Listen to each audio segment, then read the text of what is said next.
You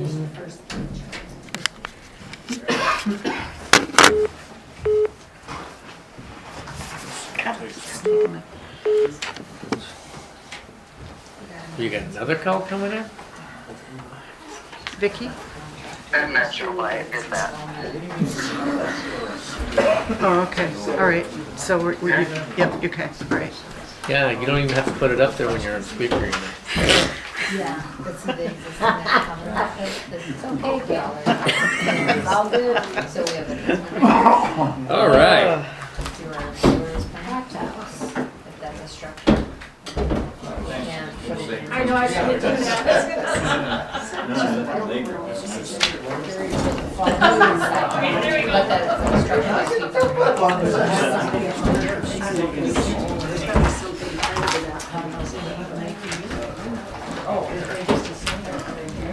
like if the building is here, it comes down 5 feet, goes down and it's reinforced. I'll take a walk.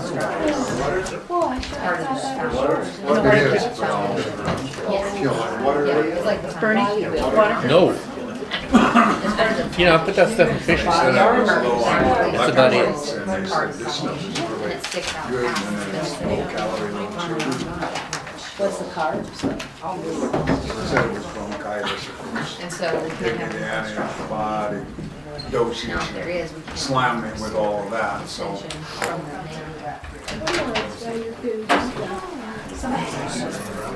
the You should have went for the shot. The shot. They can give you the Thank you. like it's like the 2.4 Come over there too, it's just so. Is everybody signed the sign-in sheet? million units. You just get one shot and you're done with the shit. Really? It's going too long, I hate that freaking because half the time you freaking forget one or it's like, oh my gosh. And she gave me 2 different kinds. No, that's just a. Doxycycline A 5 was the day other and a one. 10 day, Yeah. so they can zap it hard. So, Yeah, last time I went in for one of those, you know, they were like, oh, we're gonna give you all these pills, and I said, you know what? You have a shot version of that. Not that I like the shots, but I'd rather take that than get it over. Thank you. I'm gonna be done. Dan with his. In case you get hungry. Yeah, in case he gets hungry. Or if it gets going too long, you know. Yeah, he's like growly at the meetings. Yeah, he does. Give him a Dad? Did you bring him a Snickers bar?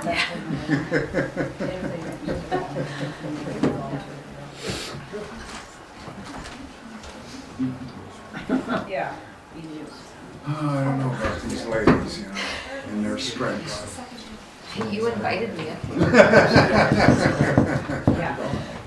Had her set right by me. I know, there's gotta be a little discipline somewhere along the line here. Well, make sure. Stretch out your backhand. Remember, I'm a lefty. Oh, yeah. Even worse.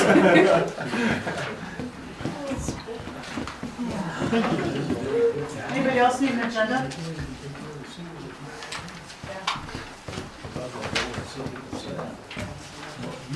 I'd give mine away. I mean, it's there.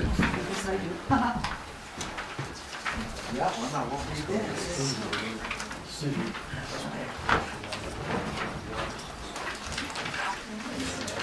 Are you ready, Ms. Gale? Yep.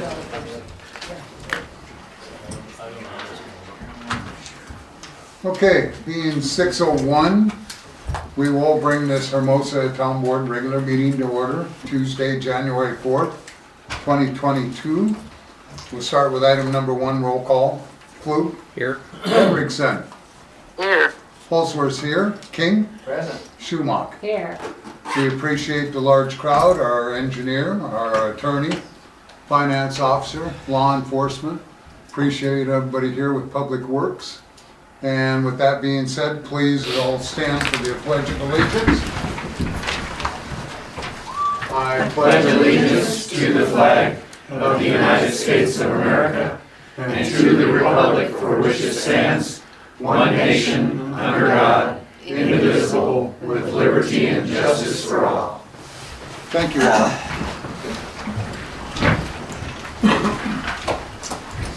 With that being said, at 6:02, motion to have our public hearing start. So moved. Mr. King makes that motion. Do I have a second? Second by Mr. Flu. Any further discussion? If not, all in favor be saying aye. Aye. Aye. Opposed, same sign. Motion carried. Hendrickson vote. Yep. Okay. You can go ahead, Gail.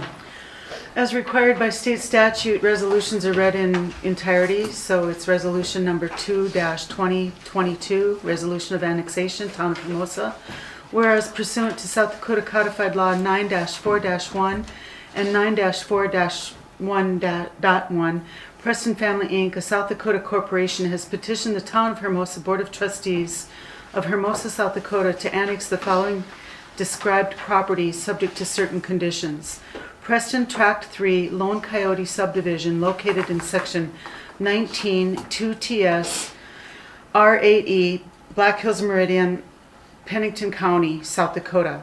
And whereas the Town of Hermosa Board of Trustees held a public hearing concerning the foregoing petition at its regular meeting held on January 4th, 2022, and whereas the Town of Hermosa Board of Trustees set the hearing on the resolution to accept or reject the aforesaid petition for annexation for January 4, 2022, and whereas the Town of Hermosa Board of Trustees conducted a hearing on the resolution to accept or reject the aforesaid petition for annexation at its regular meeting on January 4, 2022 at 6:00 p.m., and whereas the aforesaid petition for annexation have been signed by not less than 3/4 of the registered voters and by the owners of not less than 3/4 of the value of the territory sought to be annexed. And whereas the territory sought to be annexed is contiguous to the Town of Hermosa's current municipal boundary, now therefore be it resolved by the Town of Hermosa Board of Trustees that pursuant to South Dakota Codified Law 9-4-1 and 9-4-1.1, the petition for annexation submitted by Preston Family Inc., a South Dakota corporation, to the Town of Hermosa to annex the following described property is accepted upon the terms set forth in the petition for annexation. Preston Tract 3 Lone Coyote subdivision located in section 19 T2S R8E BHM, Pennington County, South Dakota, dated this 4th day of January 2022. Thank you. Motion to approve. So moved. Motion by Mr. King. Do I have a second? I'll second. Second by Schumach. Further discussion? If being none, all in favor say aye. Aye. Opposed, same Aye. sign. Motion carried. Motion to adjourn the public meeting. At 6:05, I have a motion. Do I have a second? Second. Second by Schumach. Further discussion? There being none, all in favor say aye. Aye. Opposed, same sign. Motion carried. Thank you. We'll go back into our item number 3. Now, a review of this current agenda now. Any changes? Can you make it Additions? shorter? Pardon? Can you make it shorter? Yeah. Man. Motion to accept the agenda as read by Yes. Mr. Flug. Do I have a second? Second. By Mr. King. Further discussion? If being none, all in favor say aye. Aye. Opposed, same sign. Motion carried. Item 4 is the consent calendar, approval of the December 21st, 2021 regular meeting minutes and the December 28th special meeting minutes. Any questions on any of them minutes? If not, I'd like a motion to approve. So moved. Is that both sets of minutes? Both sets of minutes. Okay, Mr. King makes a motion to approve both sets of minutes. Mr. Flug seconds that motion.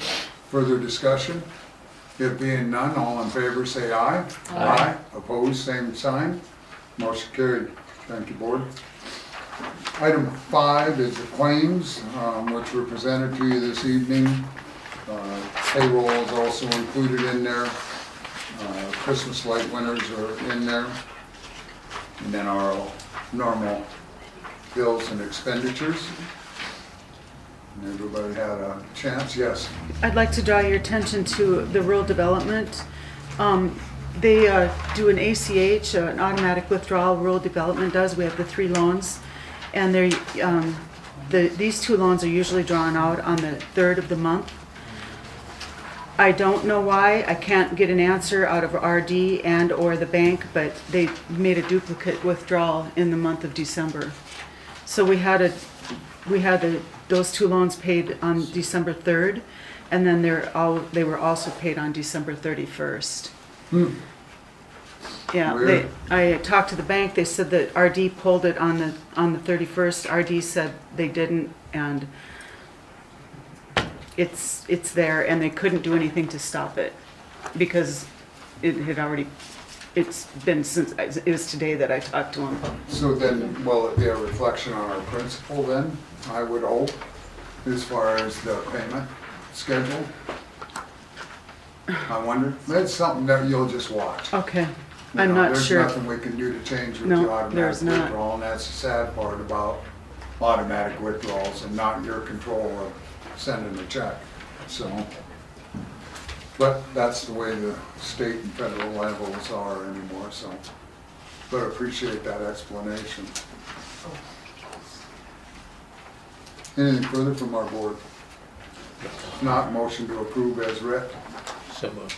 Mr. Flug makes that motion. Do I have a second? Second. Second by Schumach. Appreciate that. Any further discussion? There being none, all in favor say aye. Aye. Opposed, same sign. Motion carried. Item 6 is our law enforcement abatements, complaints. We have our committee report. We welcome Marty here tonight. Appreciate you being here. Anything for announcement on your side, Marty? No, we provided the log that you have. A lot of it was, some of it included kind of the rural area, so we did some IT work today. And so the call logs are all, we broke it down to specific calls only in the town of Hermosa. And then, I don't know if Jeff told you about the call logs or not, or kind of explained to them. We'll have the date, the time, kind of a brief description of what the call was. It's not gonna have people's names and stuff like that in it, 'cause we don't want to violate anybody's Marcy's Yeah. rights or anything like that. So we'll send them over once a month, so that's what we agreed to. And I don't know if they gave you the one with just Hermosa calls on It did. They did? Yeah, she Okay, so you resent got it. Mhm. All right. Yep, we appreciate that. It was definitely a good coverage. I mean, when you look at it, there's only, I think, 4 days that I see that you weren't over here.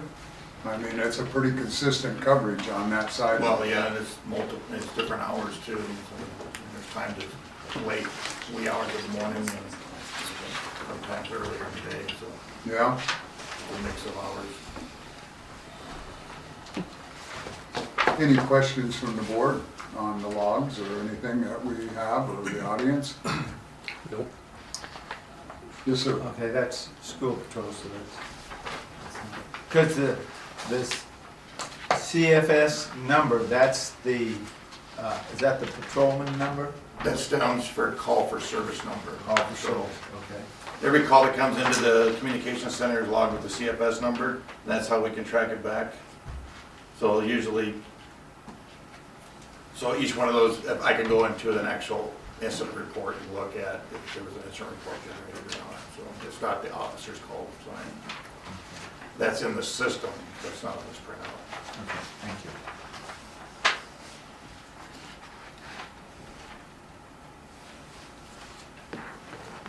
Anything further? On law enforcement, Yep. Bob?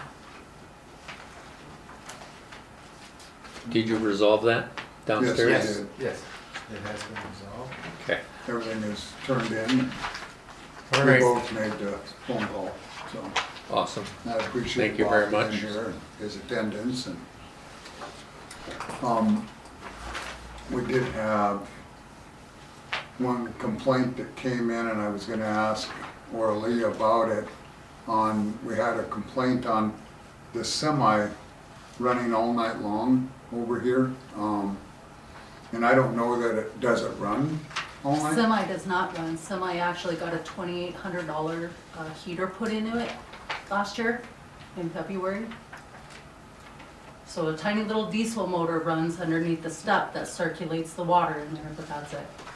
Cool. And it Yeah. actually was home all weekend because of the holiday. It was not over at the bar. So I'm not sure where they got a noise complaint from because it actually didn't run from Thursday till today.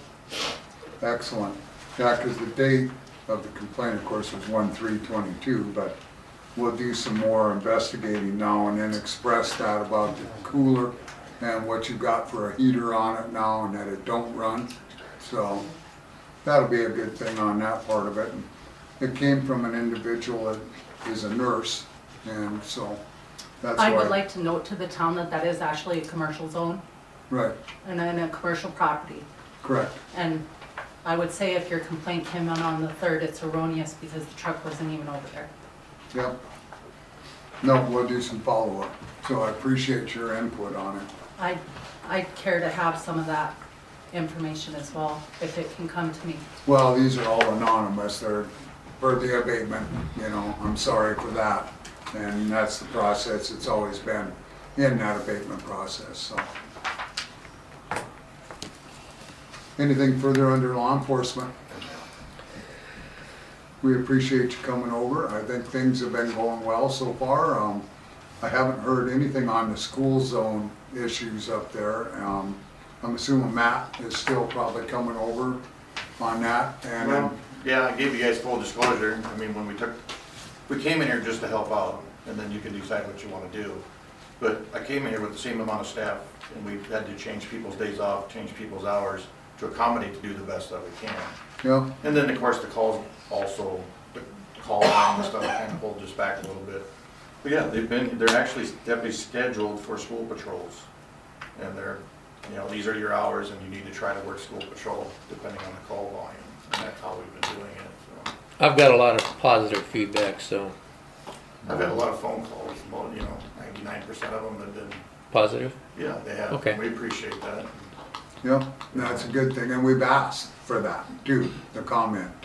Sure. To better this situation. We said, we set it up on a 6-month so that we can both review and both look at it and then keep building strengths into where we need to be at and go from the rest level we can.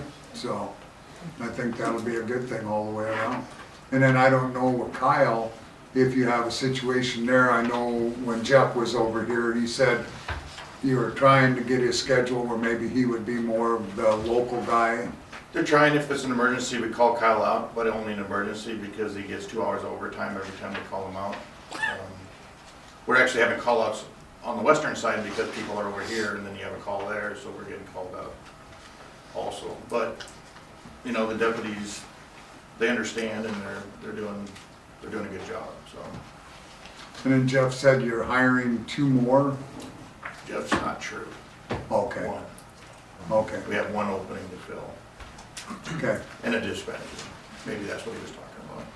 Jeff probably, well, we wish we could hire 2 more, but. Is the young lady that I met over there still dispatching that just came on?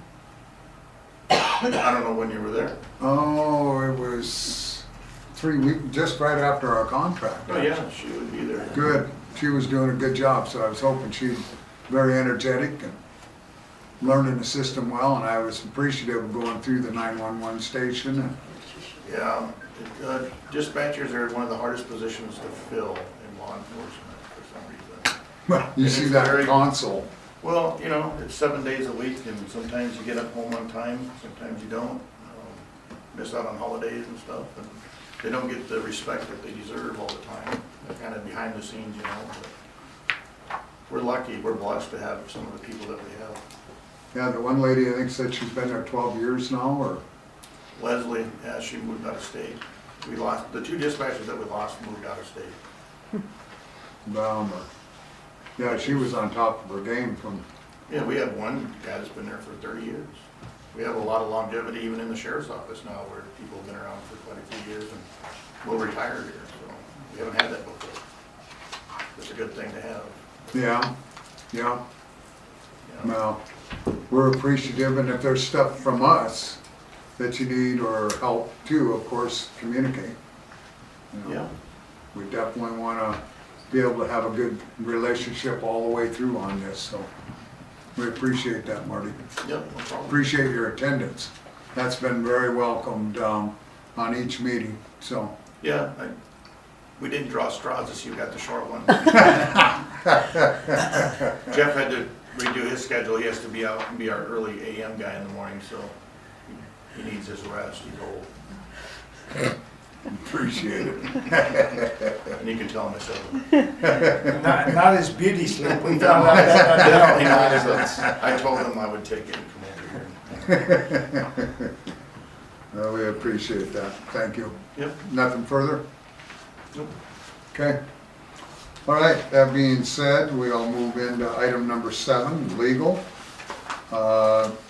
As you can see, there was the letter for the extraterritorial agreement for Pennington County that was submitted by ACES. You want to hit on that a little bit? Just explained, the fact that we have it with Custer County right now, it works well to try to manage, the adjacent areas. And since you've annexed into Pennington County officially tonight, that's what you're looking for, is to continue working with the adjacent county. It was sent to the Deputy State's Attorney this morning, Megan Kruger.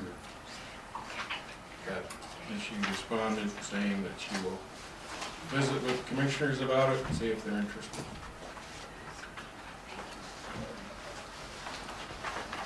And I don't know if all of you got a copy of that? I don't think so. I've got an extra copy. Yeah, That all- because it came through, Several things happened just today, that yeah. didn't get them in the packet. I mean, it's on the agenda. It just didn't get in the packet. So I thought it was a well-prepped letter and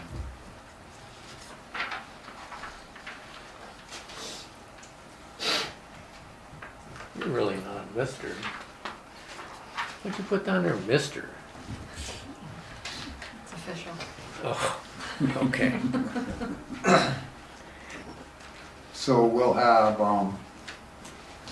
discussion then, about Southern Black Hills Waters Act, them circumstances later on, and what we had in paperwork on that side. You see that, Mr. King? Anything further from you, Mitch? Nope. Okay. That being said, we'll go into engineering. Okay. I'll let you take it.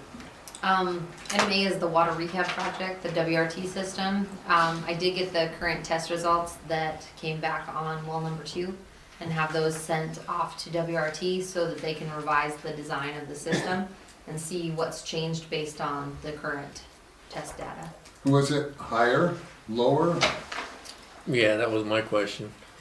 I think the uranium was higher, but it was about, it had been fluctuating before you stopped testing it and let it sit, so it'll be interesting to see what effects it had on the system. Obviously it was above 5, so Still. do you know what it was, Chuck? think we got the result, did we? No, no.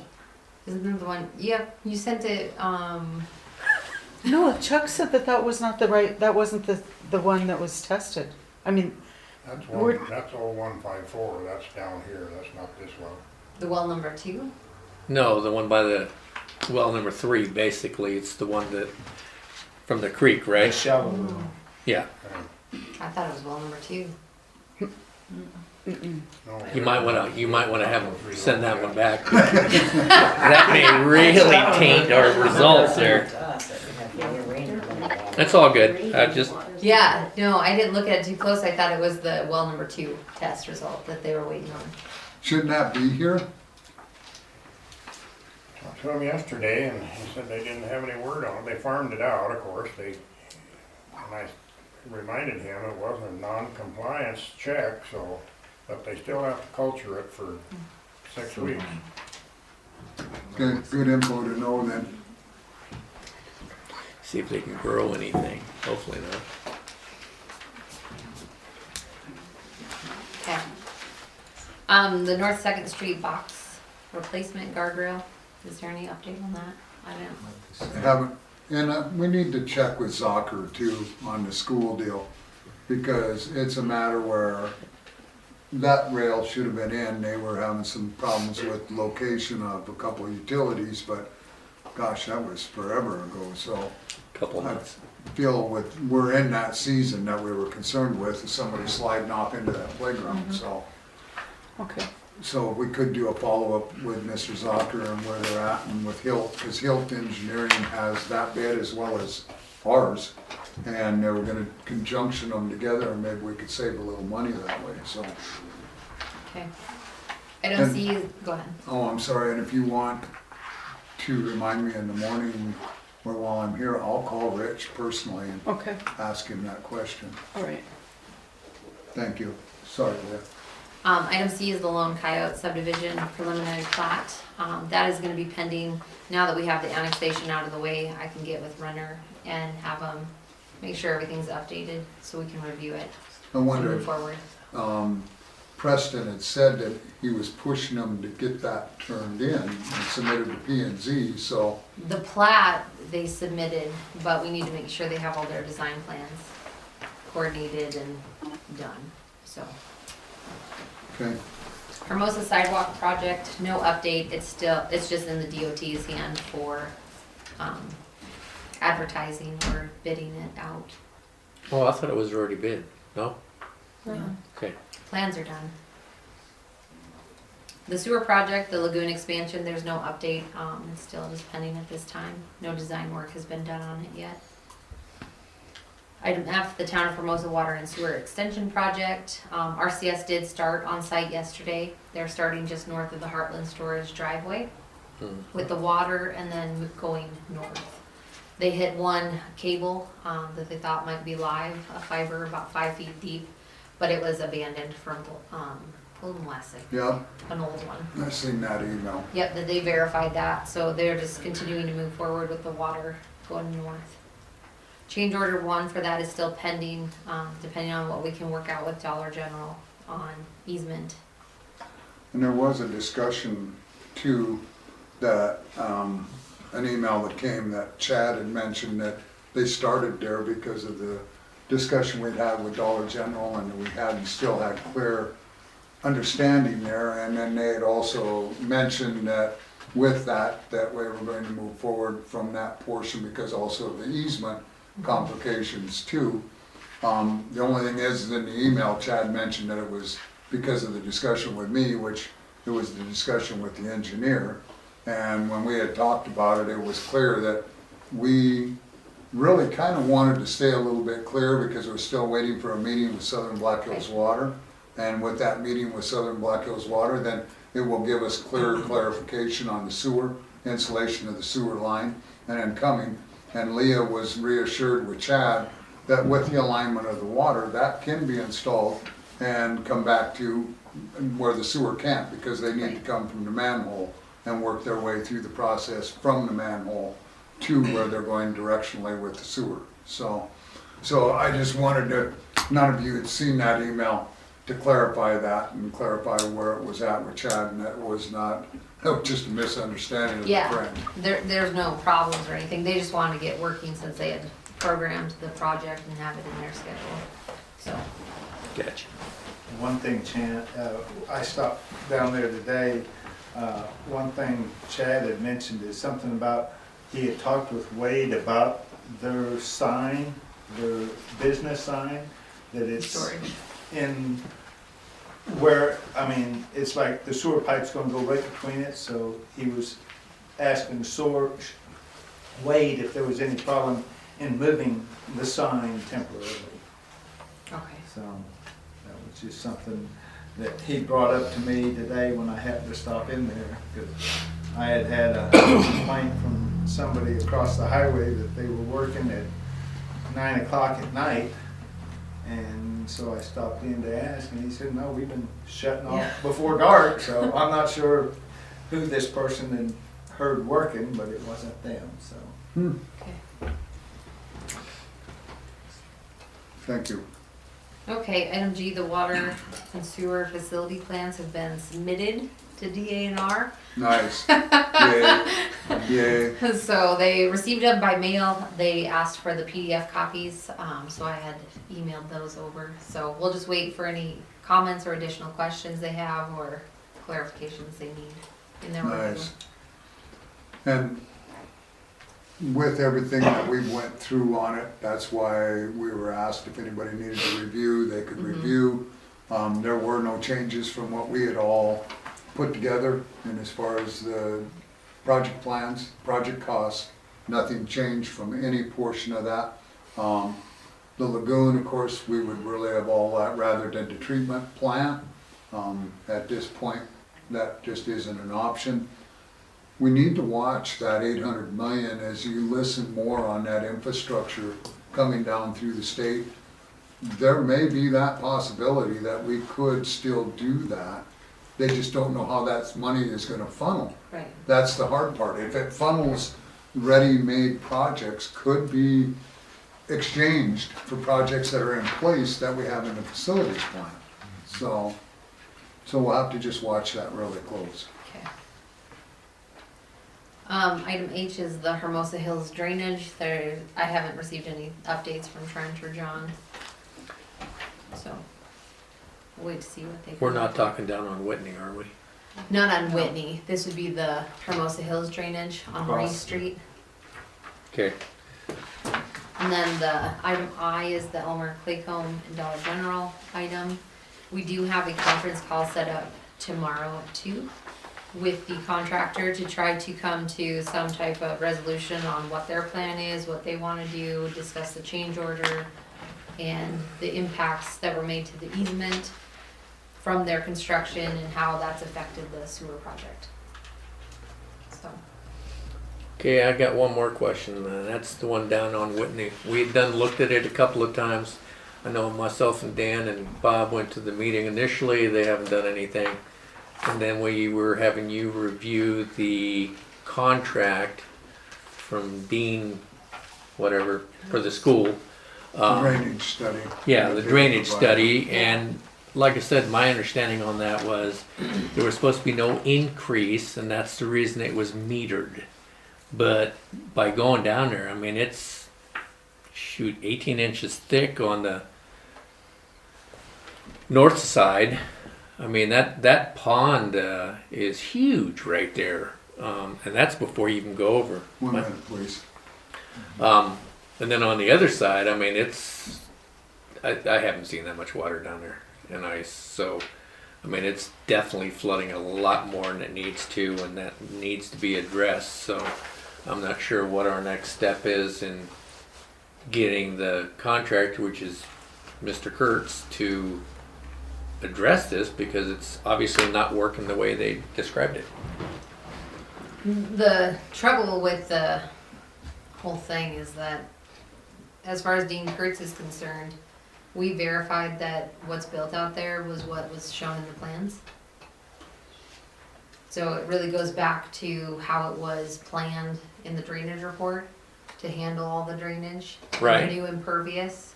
And so it's obviously not functioning considering it's flowing water all the time. There's no detention in the pond. Right. So it's more of a project problem than just Dean Kurtz, being that it wasn't constructed wrong.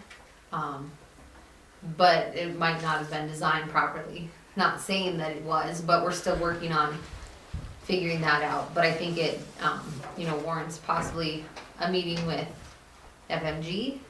I mean, to start there, since they were the ones that did the design, to see what can be done. I mean, there's things that can be done because it's draining out of, that, structure that's there.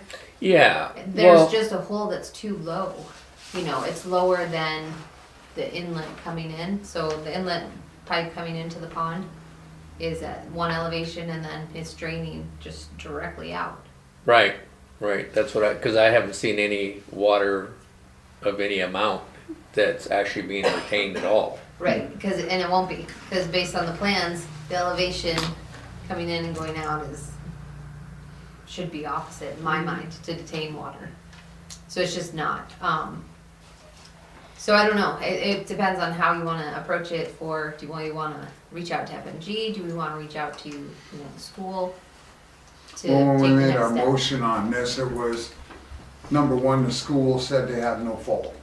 Number two, we feel there is a fault. We investigated, we walked the line, and we don't feel it's proper. So number three was we had you then come into it, review the drainage plan, make sure that it was functioning properly, and if it's not functioning properly, then we need to prepare a statement, go back to FMG and say it isn't properly functioning. We've never had the volume of overflow that we have in the ditches, to the problems we've had with Whitney Street, the problems we've had going into the approaching landowner's field.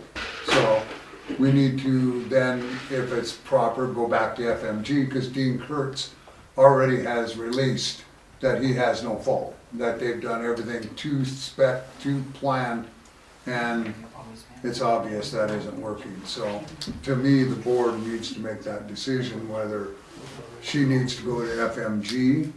So they're the ones that designed it? Correct. Yeah, they're the ones that did the site design, the civil engineering, and then also the drainage design for the school. Yes, Were they a subcontractor for they're the engineer of the project. engineer of the But project? they were a sub-consultant under the architect, that was probably the prime And who was the architect? Is that, Architecture Incorporated.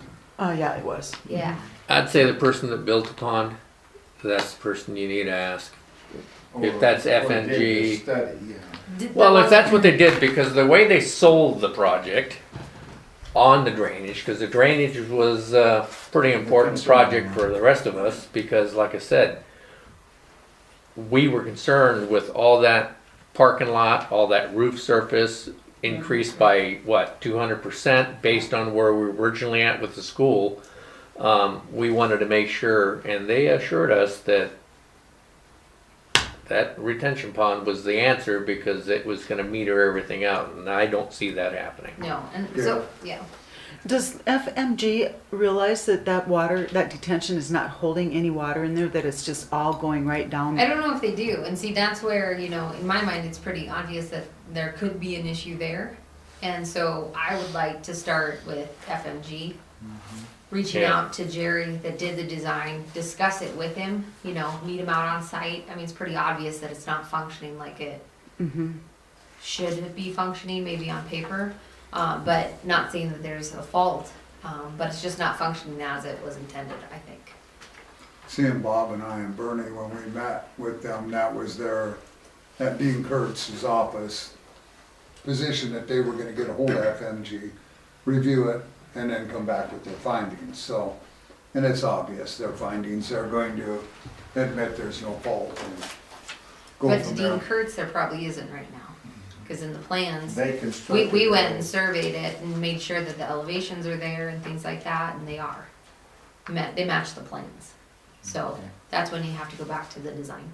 I'd make a motion that we contact FMG and set up a meeting so that we can That get she- with them. ACES set up and do a statement of effect, and Okay. then you can keep us informed when they're gonna come down and meet with you. Okay. So I have a motion, do I have a second? Second. Second by Mr. Flug, now discussion. I just wanted to bring to the board's attention, all of you guys live in town, you have permission to go on to Nichols' property. As you all know, my mare is who was killed in that last week. You can see it out there, there are thousands and thousands of gallons down there. It's Yeah. down both lanes, it's all the way to Lloyd Senior's house, it's all the way around his house, flowing back into the creek on the back side of his house. I don't know where you guys think it's gonna go, I guess, in the interim, but the landowner has expressed he has calves coming in 2 months, and 3 out of his 4 fields are underwater. That's great to know.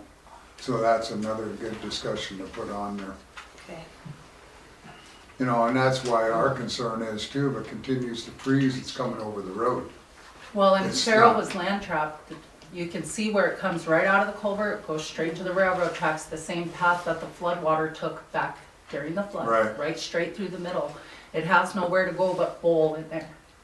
You know, And from what my understanding is today, it's about ready to push over Whitney. that's why I mean, that's our concern. In the past, as we discussed with ACES and we discussed with Dean Kurtz, we told him that would be wet up to the end of June, July, and then dry out to where you could mow. It's And we been wet all never year. ever- He It actually has. didn't take hay off of that field last year because it's been so wet. You know, and so that's what our concerns were and what we brought to Dean Kurtz, that they say we have not affected the natural flow. Well, you have affected the natural flow. 100%. It's never, Yep. ever been to that degree. And we started this, what, 3 months ago? So that's what's so sad about the whole situation. So we'll appreciate, Well, and one more point. The town of Hermosa kind of took liability on a little bit when you guys trenched it out into a private landowner's field. I understand it was not town's water to deal with, but why not leave it up on Whitney so that you guys can at least gauge the amount of water that's there? Because now that it's all spread out over the field, that's where the problem lied, is because no one did see the risk to her being out there. But on the other hand, you guys kind of made a problem when you allowed it to be trenched out into the field. who trenched it into the field? See, we never did. Chuck Jr.? I have pictures from August of the fresh trench marks and everything, so it was actually trenched by somebody on town's behalf. No, I'm not aware of that. Connie? I was out there the day that Farrell was stuck in the ice out there. And Chuck Irving did come out and say, because he was talking to the fire department people, and he said, you guys used to come out here and clean out these culverts for Yes, us. they did. And I had to trench this myself. Oh. That is what happened. He Who, took it. where did that direction come from, Chuck? Were you aware of it? No? Well, but that water doesn't appear to be coming. I was out there today and walked the whole thing and looked and took water samples, and I haven't had a chance to run them yet to see what's in the water. It's got a strange color to it and doesn't smell, but I'm got a kit there that I'm checked for alkalinity, and that'll distinguish whether it's city water or spring water or what it is. Well, we need, That's always ran pretty high in alkalinity down in that area there, and the water coming through the culvert is coming from the north. There's probably 7-8 gallons a minute running through there, steady stream. well, there needs to be a discussion of where the approval was to dig that trench out, because it always did drain into Whitney before. I don't understand quite clearly where that and how that ever Culvert occurred. is plugged. Chuck went in and opened the one up, and it was plugged completely tight, so the water could pass through, but No, there for should have been anything direction. digging on the west side, or the north side, excuse me. Yeah, there should have been some direction back here so we knew that was going on, and could have had conversation with the landowner too, that it was okay, and had more direction on that, but. And I think the other circumstance is that we definitely then want to take a good hard look at that portion of it on as far as the drainage. When you get them tests, Leah definitely wanted to know that because of the way it looks coming in. And that day that we walked after the meeting, that open radius up there where the area drain is at the top of 5th Street, there's a constant flow of that groundwater. And that was the one thing in Yeah. the meeting that they said when they dug that new addition in, that they hit that flow of water, and they were constantly pumping that water and directed it with their tile into that area drain. And so with that area drain, that is at a constant run, which 5 to 7 gallon a minute isn't out of line on what's running through that area drain and comes down. And it's very obvious that it's channeled into that culvert as we walked it down, and then comes into that containment area. But it seems that it comes into the containment area and straight out, as what Leah is, into that other culvert, and then meters out into the ditch there along Whitney, and then under the culvert from there, so. Cause we've got a drainage ditch down the south side of Whitney going east-west. Yeah. And that's where those culverts are to drain into. Correct. So, That's where it should have still been going. that's what Bernie mows The- every summer. The trench is actually dug from the culvert past the fence post into the field. straight line, trench line, Well, straight out I into suppose the you field. couldn't see it with all that ice froze over the top now. I have pictures. I can provide the board with plenty of pictures Well, it'd be from good for since Leah. August. Because as she Yeah. goes to FMG, I think any evidence or any pictures she has will be a good thing to show our occurrences and what's occurring down there, so. we'll And normally appreciate that water would have turned and went towards the railroad track. But even where it's overflowed in there, Bob, it goes all the way to the fence post and then it fills that whole ditch and has poured over the ditch. So even if it wasn't trenched in there, it'd still be in that field because like I said, it's thousands and thousands of gallons of water. If you actually Yep. go out there and walk in it, the fire department was falling through it, my pickup was falling through it.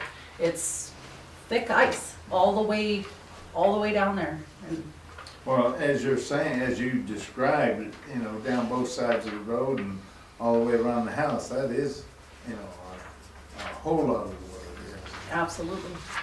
Took a life last week. Chuck, I think probably it's inevitable that there's gonna have to be a ditch created or pipeline or something from that area that goes directly to the creek. If we can't get a handle on where that water's coming from, it's nice when it's 100 degrees out there to grow grass, but in the wintertime, it does exactly what any flow does. It flows over, freezes, and then flows over that, so you get a constant buildup of that. So that water, if it continues, you're gonna have to be directed straight to the creek. I mean, past the pump houses and down to divert it completely away from that property. We brought that up in our meeting, Yeah. that it needed to be culverted, needed to be brought underneath, and that was the answer, was to hard pipe it. You know, if this was gonna be what the continuation was, so.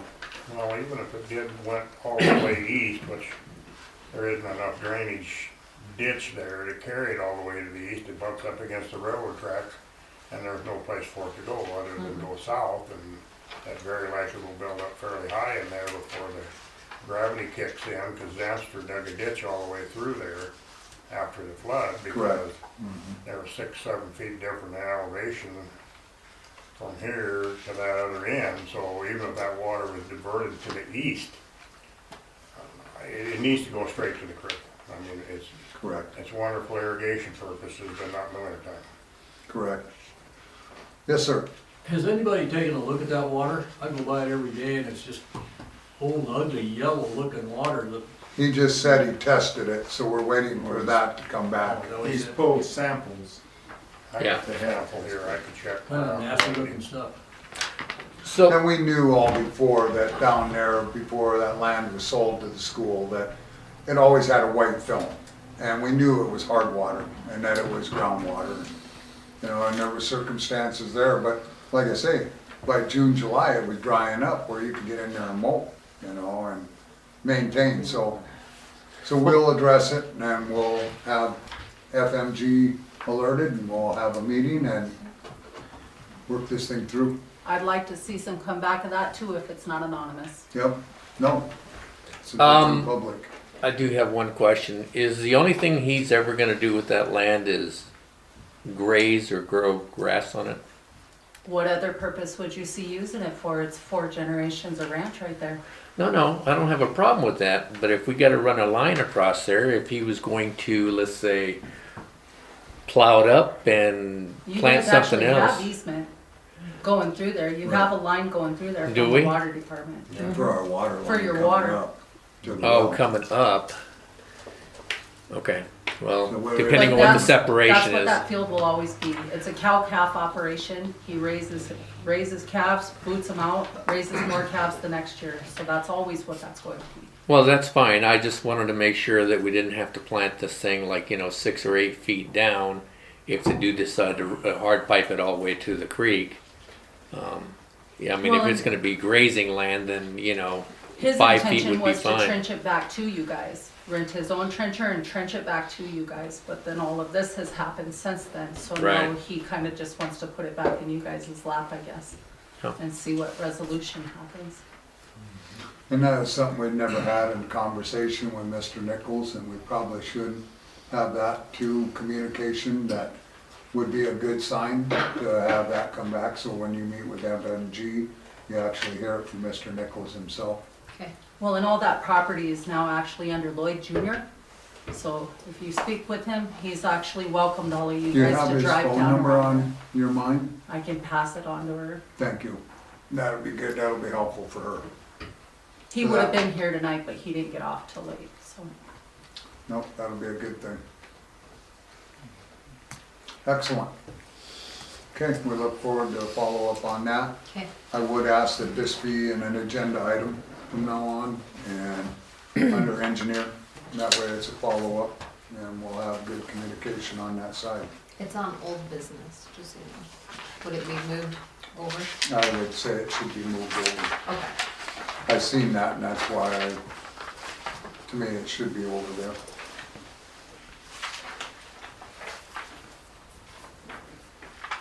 Okay, so tomorrow then we have the Dollar General for any of you that are able to be here.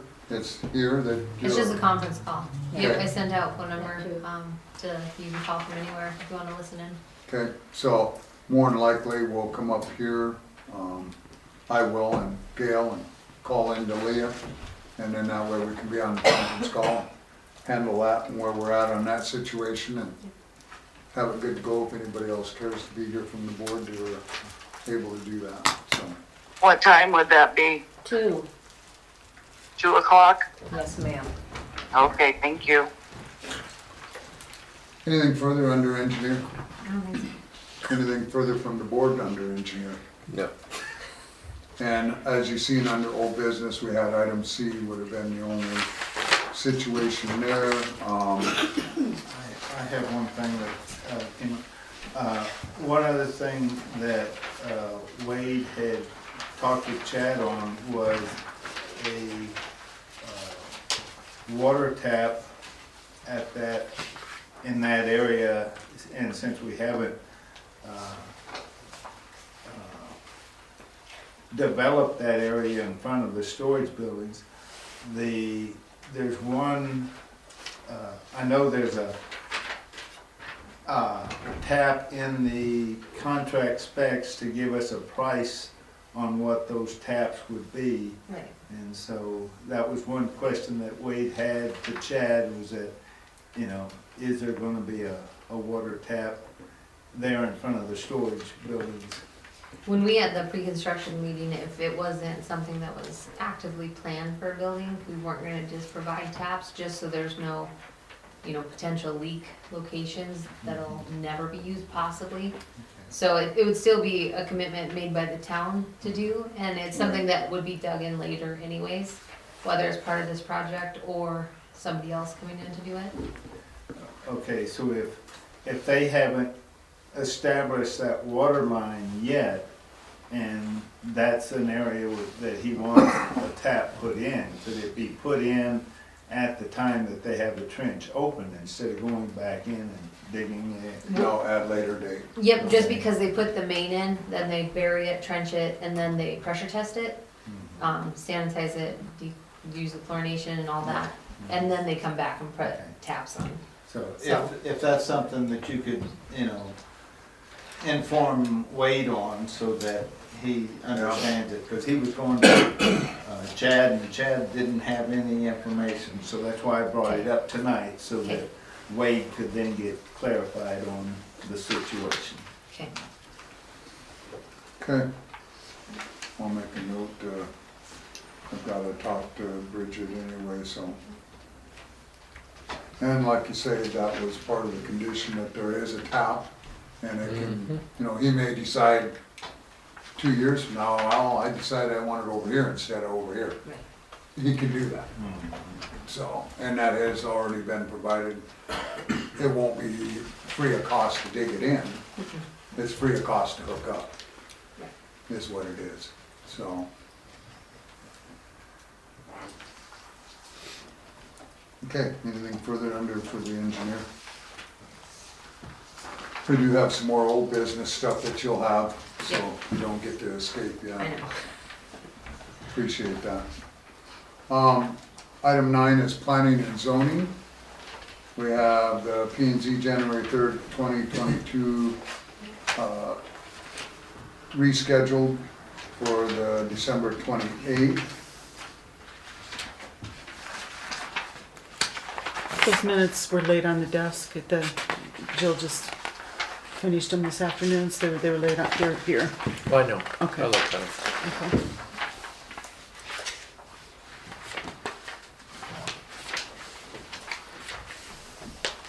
Had to review the ADU ordinance, of course, it's pending. The permit 2021 is item C, digging, grading, and residential permit, 835 Marie Street.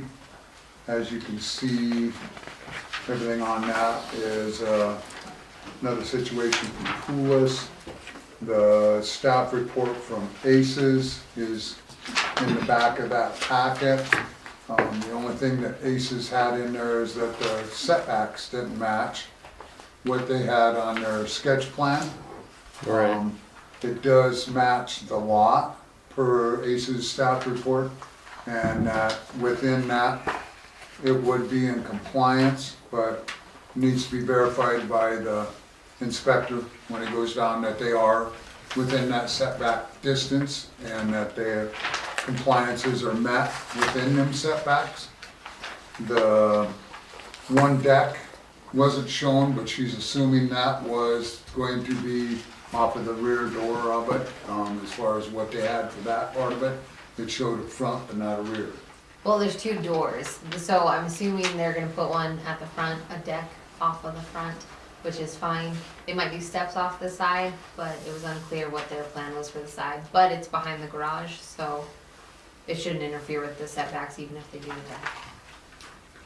So the following recommendation that was based on that, contractor ensures setbacks are met.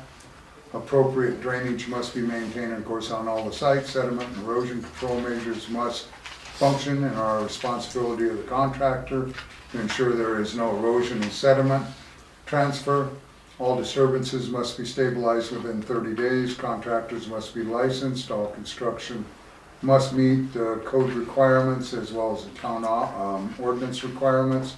All fees to be paid, of course, prior to issuing the permit. Application inspections must be performed by the town of Hermosa. So, Got a question on the disturbances stabilized. Again, in the summer, that would be grassing it in and all. In the winter, what do we do in those situations where you can't get grass to grow? Well, they can still provide hydro seed. I mean, they can still hydro seed and seed, but we just need to make sure that the, erosion From- control is there so Waters. it doesn't, wash Yes. off the site or, sediment gets moved. But otherwise, they can put dormant sod or, they can get really creative, but as long as they, hydro seed it, that's usually provides some erosion protection. That's what I was asking, because, we have the same situations in the summer where Right. they are required in that 30 days, but, because, again, the stabilization, if you hydro seed it, that would, and then it freezes, it's gonna, It's still there. Stabilize Yep, it, it's yeah. still on top of that loose soil is what you're trying to get a grip on. okay, understand. Yep. If we've got a foot of snow, do they wait until the snow and then come back to hydro seed? I mean, I'm playing the what if, but it's things that might occur. I mean, yeah, you would want to go right onto the soil. I mean, Okay. but they could apply it to the snow if they wanted to. Or move the snow and then apply Right. it. Okay. 90% of the time that they're grading, they're completing, they're working with dirt when they're doing it. That's when the wattles, that's when immediately they need to hydro seed before the weather changes. Right. In this particular situation and, in reviewing the inspection contracts and what we were doing there, it's pretty flat stated that they need to follow the rules and regulations of it. And if we have bad weather, that contractor has to adjust to that bad weather and still comply with our town ordinances and our code requirements. So it's all part of that, that if you don't, and that compliance happens where he has a silt problem, he's gonna be cleaning some culverts. He's gonna be doing some back drainage. He's gonna be doing some regrading. So it's a circumstance of his consequences and the responsibilities. we had a pretty detailed conversation this summer down there, and I think we really laid out a really good base of where we're gonna be from this point on. I don't think they wanna go against that grain, so, Yeah, I was just bringing up some what ifs, you know, just.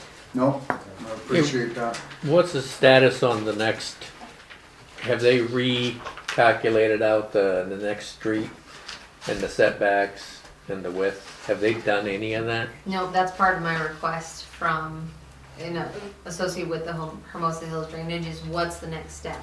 Okay. Where are they expanding to, what direction? Well, I know he had an issue with the width or the amount of property, so they would have to curb and gutter basically right down the middle. Narrow the right of way is Yeah. what we said we were gonna do. Right. So that they could meet compliance, and then with that narrowing of the right of way, that will be a. Right, but who's actually doing the plans for that? I'm That'd be just curious.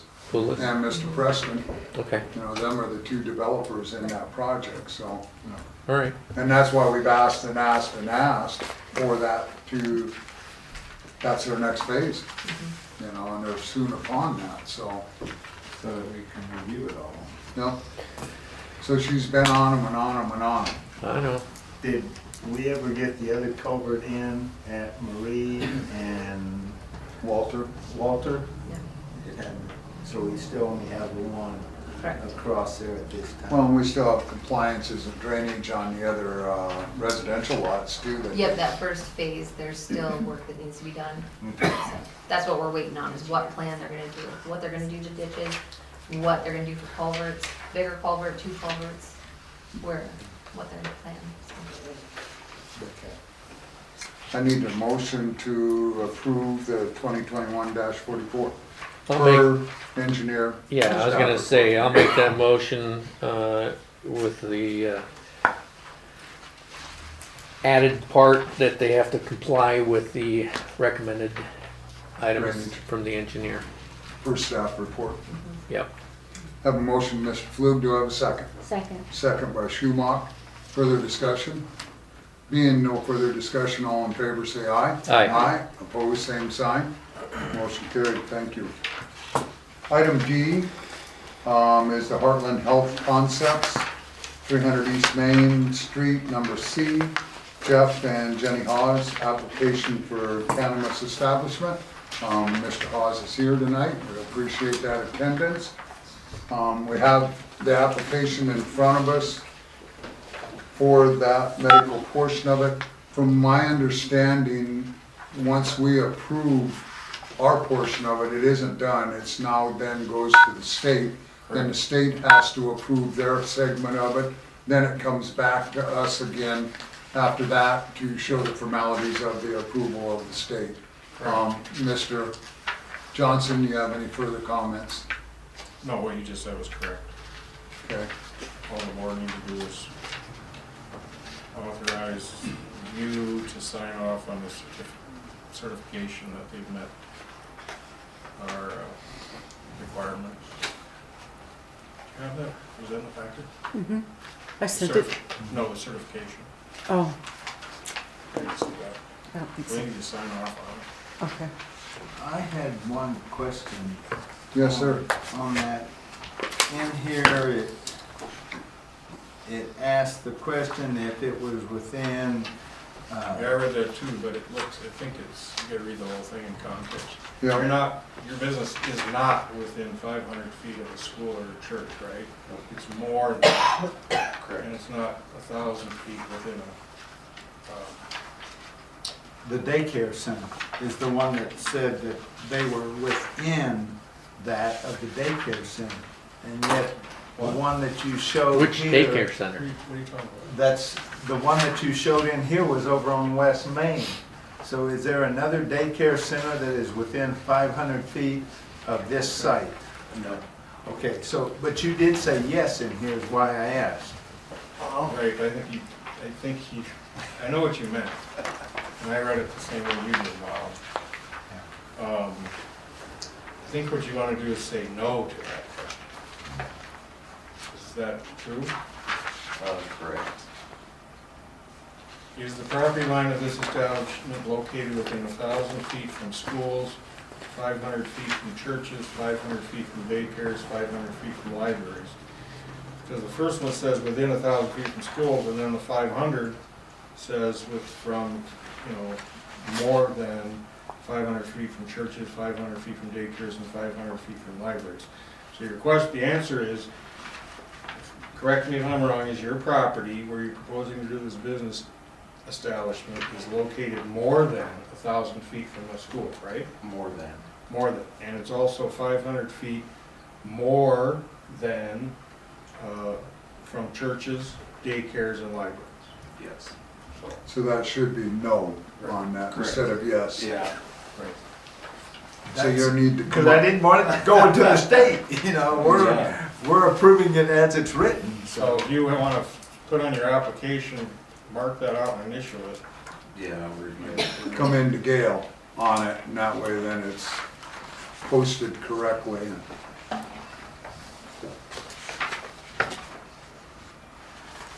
Then what the state does, they'll finish the background checks, they'll go through per state law, look at all regulations of this application, do the background checks, and everything's checks out on everything that's there. Then a situation will then be approved on the state level. They also have to have, from what I read in the state ordinance, their plan of who they're gonna buy from, the distributor, what they're going to have. Their employees have to be just like in a serve safe in a restaurant. They have to be certified. The regulations are very stiff on what they have to do for compliances and what they have to follow as far as the medical marijuana cards, and they're the only ones that are able to do it. They have to buy from a licensed grower to be able to have the product and brought into their property. I mean, it's a stiff state regulation the way they've got it laid out, and compliances that have to happen. If any of you haven't read that state law is pretty amazing on what they've got listed. And penalties if the compliances aren't met. The hard part about the community is in similarity to when we have a malt beverage license or a on-off sale license, we have regulations that we have to follow and that they have to be compliant with also in that state law. So it does put more work on our office staff in them compliances also. They will have state regulations, state records that they have to supply on that, from what I read, similar to an operating agreement as what we have for alcohol. So it's going to be quite a curve of learning for all on this situation. There's some communities that are looking at higher fee schedules as we go into this. Not saying that this will be a set fee forever, just like you do with your alcohol. There can be adjustments made down the road to your fee schedules, as what we've just witnessed and done.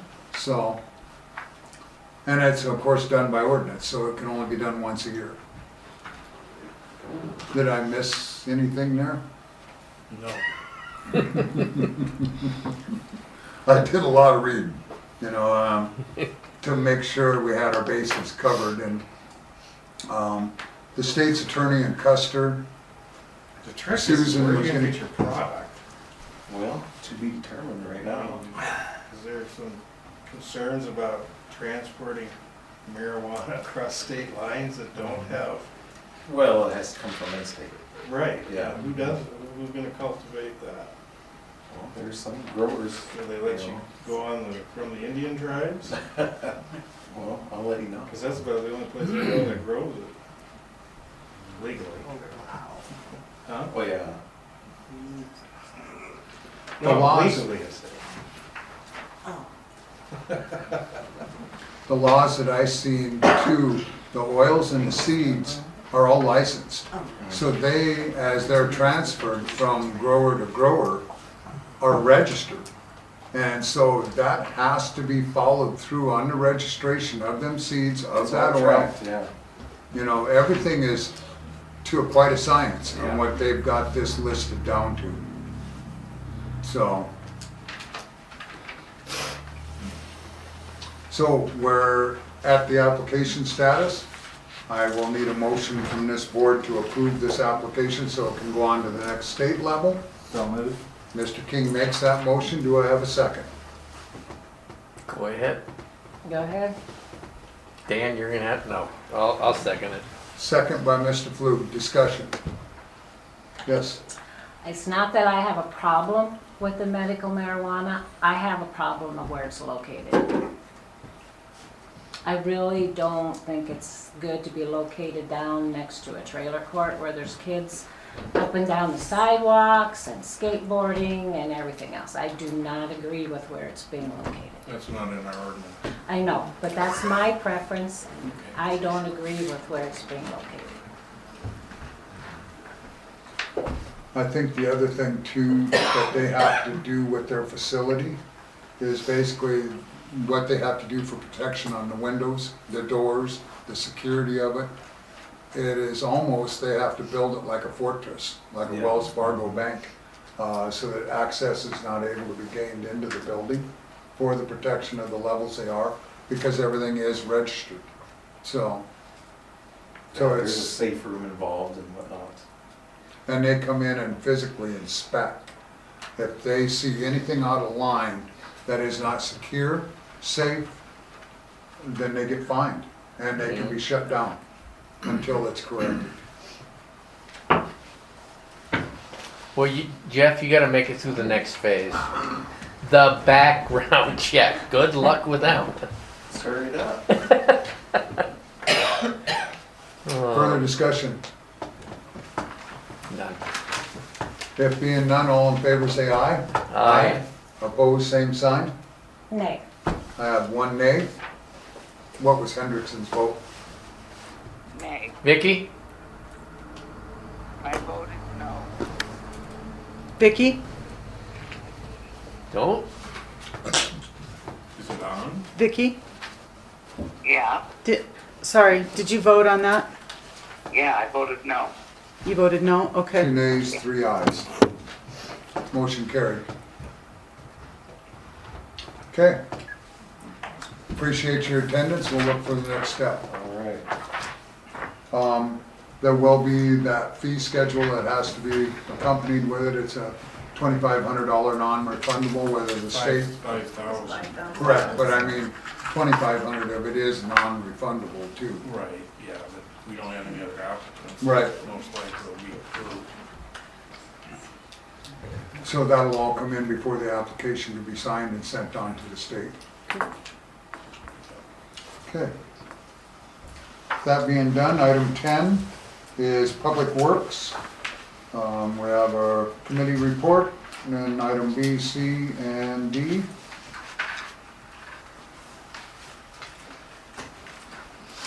I guess first thing, street lights, I think they're still on the tunable. They haven't come in yet. I've got a couple of them that are monkeying around a little, so.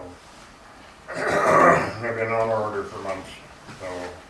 Hey Chuck, the ones you're having problems with right now, have they been already replaced or are these the older ones? Both of them are old ones. Okay. Just checking. Okay, and water, we got the results back on this, the other well down here, and we're still in compliance. So, that's good. Yeah. Good to go. One thing that I've got a question on in water is, what about these inspections, Leah? On these guys out here. And they said you were gonna come down when you have time. I'm not sure what that means. For the water, The new water main, the new water main. yeah, out here. I'm inspecting when they have like fire hydrants or gate valves and things like that. Otherwise, it's just monitoring the trench while they're installing the main. Is that what you're talking about for inspections? Well, yeah, I mean, I go out there every day, just because there's questions, and first rattle out of the box, they come up with a fairly large telephone cable, but luckily it was dead. Right. So, and I guess, how many times am I required to go out there and look? I mean, I didn't think you had any inspection requirements unless they needed like a manhole inspected, and I wasn't able. They're supposed to call us first, and if I'm not able to meet with them on site, then I would reach out to you to coordinate. okay.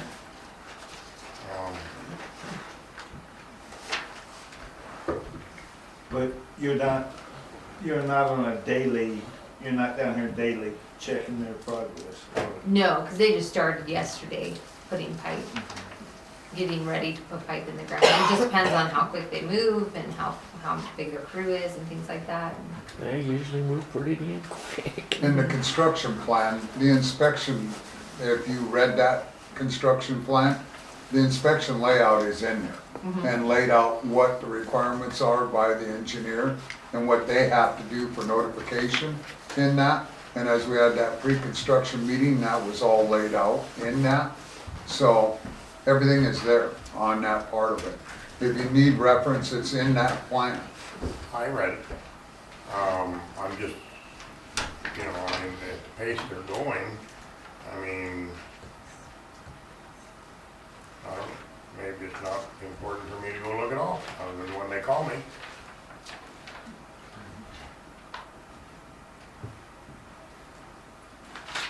I don't know, they just got started yesterday afternoon.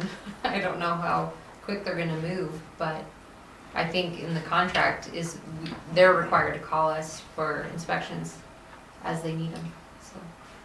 And what they're doing for the spec on the bedding, to laying the pipe, to joints, to buried, compaction.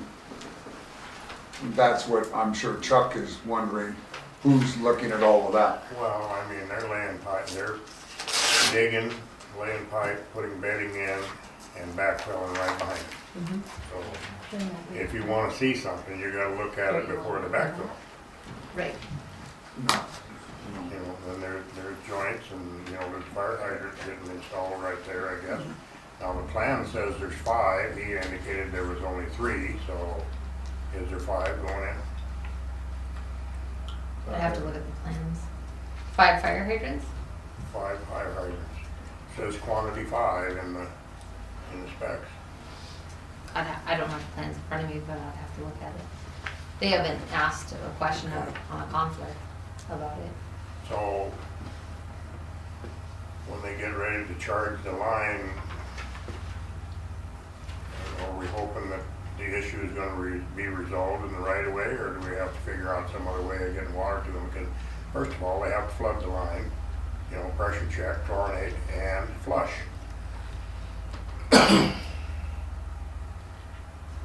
They won't be testing until they can hook up to existing. Okay. Let's see.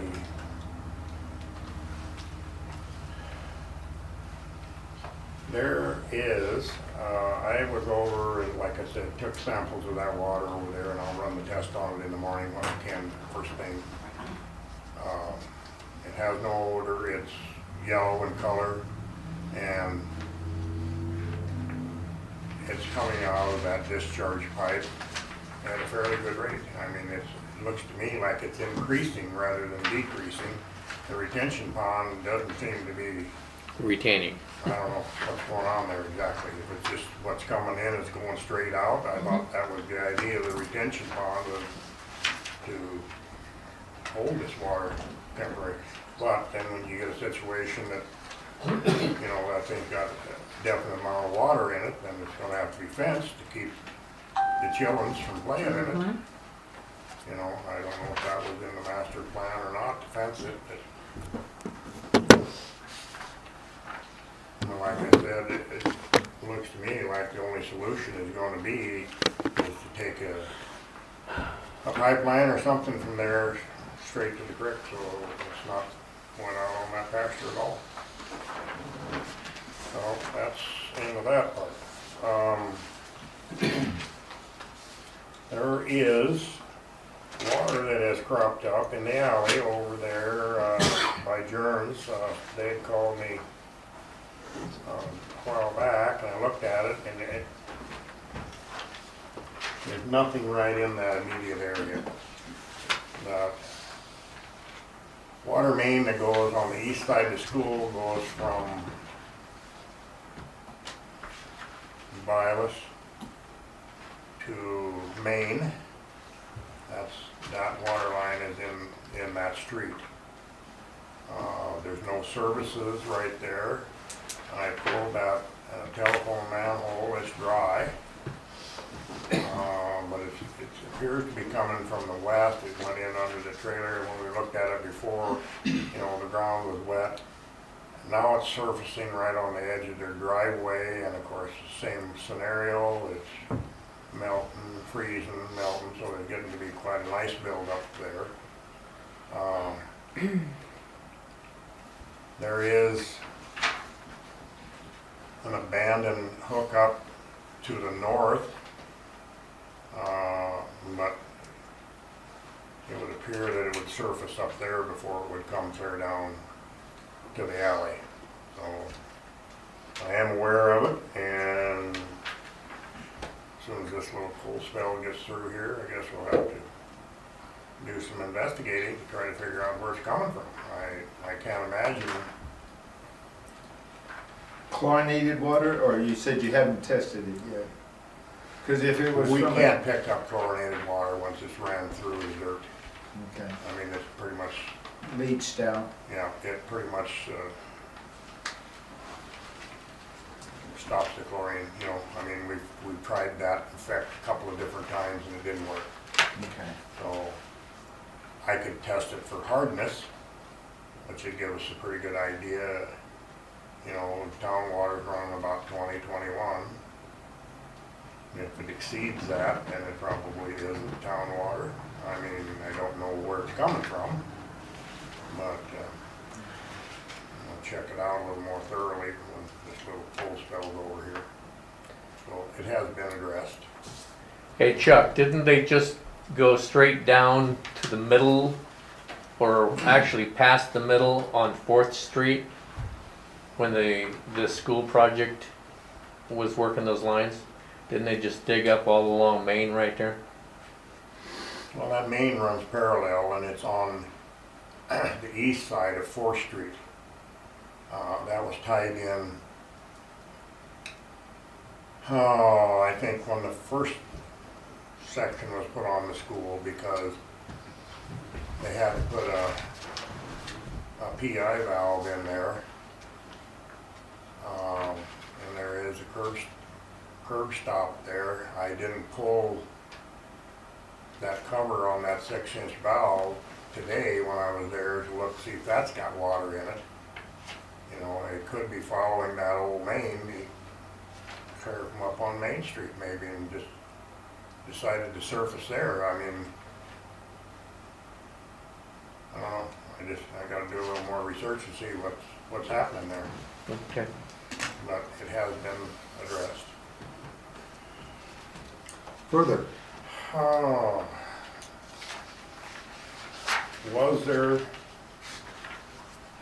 Do we have an alternate plan, Leah, for them to get water if this easement thing doesn't work out right away? They would be responsible to fill it.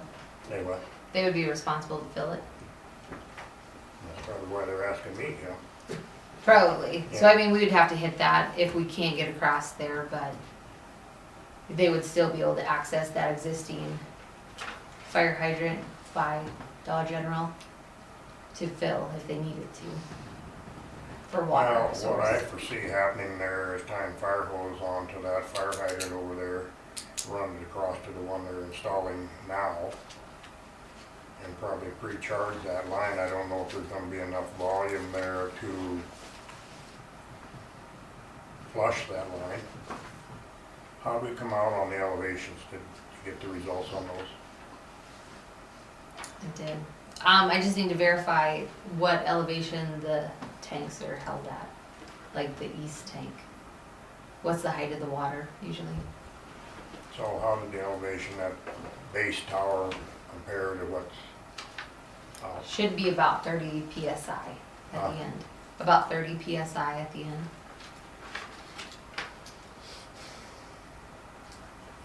So you would then have the height of the water column above the Yeah, base that will affect it, Yep. you know, depending Okay. on what the operating level is. elevation is. Yeah.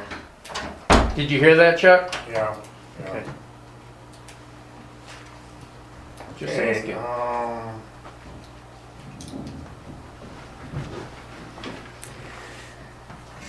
that's it on water. Our gravity tests on everything else now, you were saying Shorbs was testing out good at 42. They got about 42 pounds there. I want to do a little more checking when the weather straightens up here again to see. But we checked that pressure there and talked to one of the people that lives in one of those, and indicated that she could live with what the pressure was coming out of the faucet there in the house. So it was kind of a quick deal. So I mean, we had to get everything done and everybody checked in one day, and it just, we did like I said before, discover that Horst doesn't have enough pressure when that's switched over, and Quinn may possibly have to have one too. Fire department, did you have anything at the fire department, how they were, or the truck stop? Yeah, that fire hydrant on top of the hill there has seen flow like no other that's ever been told. I mean, it was just unbelievable, the water that came out of that thing. So there's fire protection there now that never was. That's just amazing. Well, it is. I mean, if I hadn't shut it off myself, I wouldn't have believed it when I seen the water that was coming out of that fire hydrant. And before, you know, it just goes up, it bleep stops, because you can't run a 500 gallon a minute fire hydrant on 80 gallon a minute pumps. It don't work. So there's still a little more stuff I don't know about. The little souvenir shop there. We may have to put one in there. Their water comes in the basement there. And I'm not sure about the drive-in either. That could have to, something be done there. I would think they would be low enough that they'd be okay. Well, you would think so. We had 43 pounds on Marie Street. So consequently, you know, you go another 2,900 feet north with 34 pounds. I don't know, Of course, that's a small line too. 6 inch What's going into the movie theater? into where? The movie theater you were saying? Oh, no, I think that's 2 inch line Correct. going down there, yeah. Oh, I thought it was bigger than that, Chuck. No, they tapped into that 2 inch line that's going north. Right. Or west into Forest and out there. Yeah. That's the line they tapped into for the drive-in. Okay. So we still got to do a little more checking and fixing. Okay, thank you.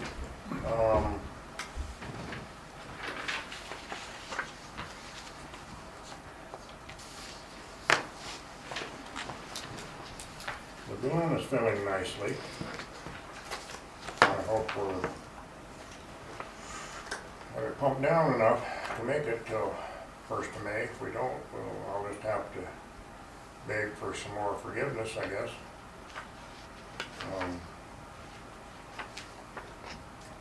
So that's where that's We'll at. just monitor it. Yeah.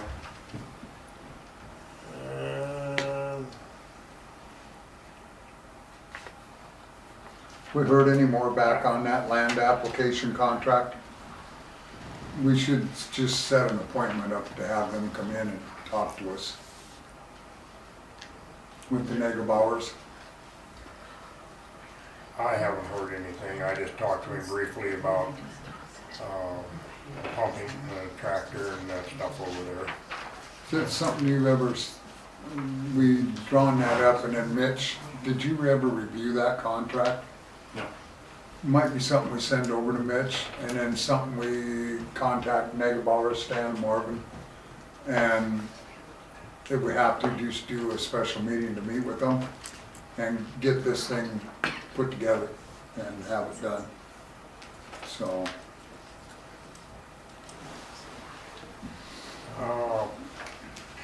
What's the deal on the metering deal? That just hasn't been removed from the agenda. Oh, okay. That's the thing we were looking at, for that stimulus money and yeah, going to the automated system. trying to go to the automated system, cause our loss report right now I is, haven't checked with them lately. terrible. I think our quote was 42, wasn't it, or something like that? that's before COVID. Yeah, well. So, I'm might just not saying. Be able to get the parts if the Chinkinese don't make them. I think they do make them, and it's some of the contractors that are set up for the bigger setups, but there's going to be a greater cost of that because I know we could put it in, but to have I'll just say a business step in and put them all in at one time would probably be a lot better. To get it all done at once and to get everything set up. You know, when we talked to them, was that just equipment or was that installed when we talked about the 42? That was just the equipment and the software to run everything and the antennas. So Change it over. yeah, that's everything except us putting it in. Most of them would be metered exactly where they are on the same houses, you know, I mean, that unit would, matter of fact, when I chose to go into this style of meter, it has 3 different upgrades. Right, and that was one of them, We don't yes. have to change any of those out, we do, and actually those heads will accept that. You know, there's a little special apparatus on the end that plugs into the new sensor. Right, But all this stuff that I've been ordering for 2 or 3 years is adaptable to what this upgrade is for satellite.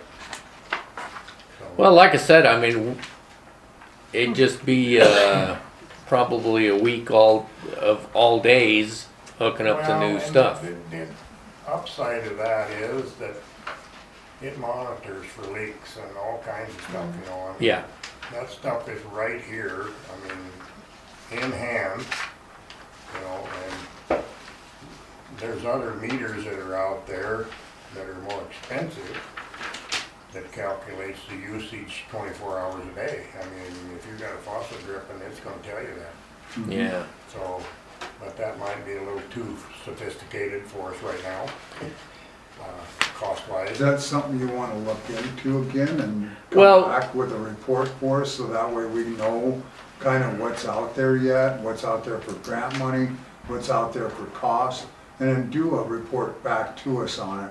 And if you guys get together, then that gives us that ability to know what we've got going on that, Bernie, so I'd appreciate that.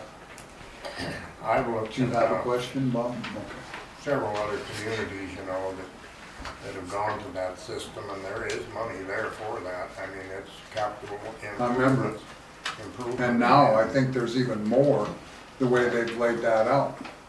The state has not released any funds. Not yet, that 800 million, but they're, I mean, that has a ton of money sitting there. And do you know why she's waiting? oh, it's the political federal game. So, and Marty, if you've got somewhere to go, if the board has nothing, you don't have to stay, I'm all right. okay? Thank I you. just thought I'd make sure you knew that we appreciate that. Okay.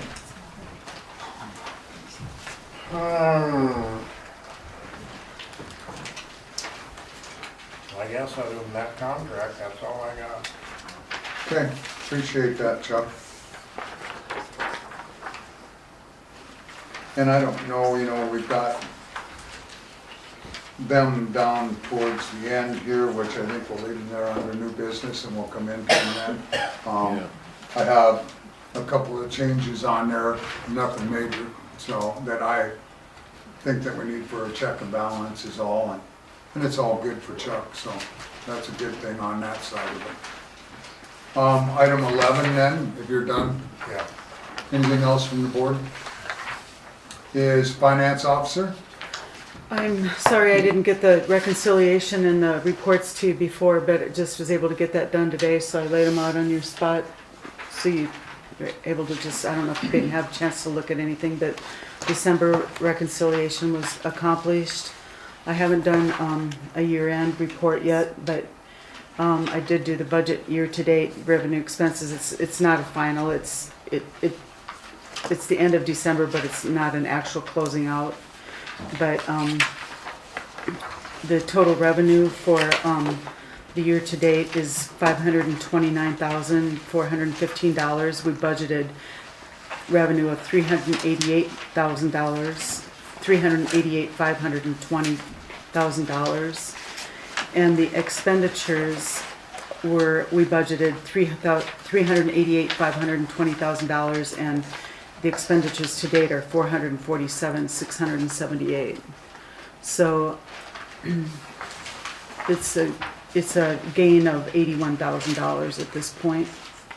It's good to see the water and sewer though, the strengths that have come up in that since we adjusted that fee schedule. I like that.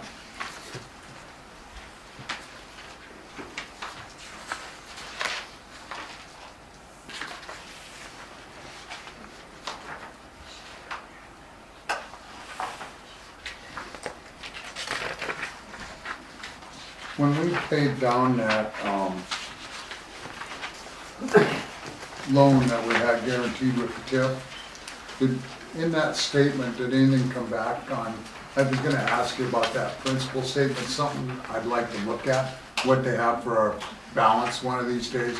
Not anything tonight, tomorrow, but just something to keep in mind, where we're at and what's left on that loan Okay, for our tip balance so we can pay that off. okay.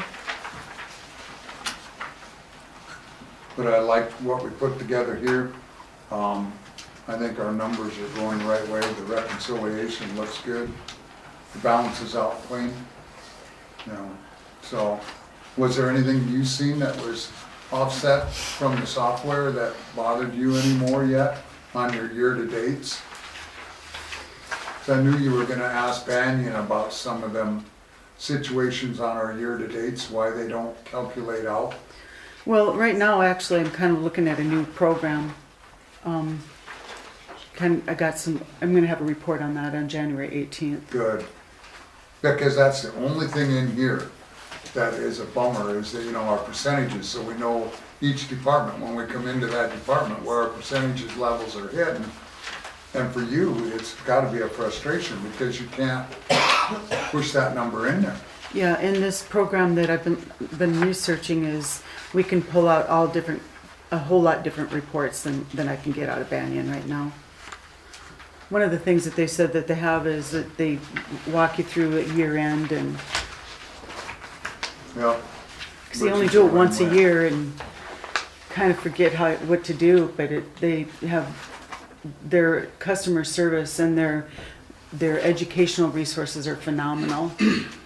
And that's what we're having, a bad lacking with Banyan. Mm-hmm. We are.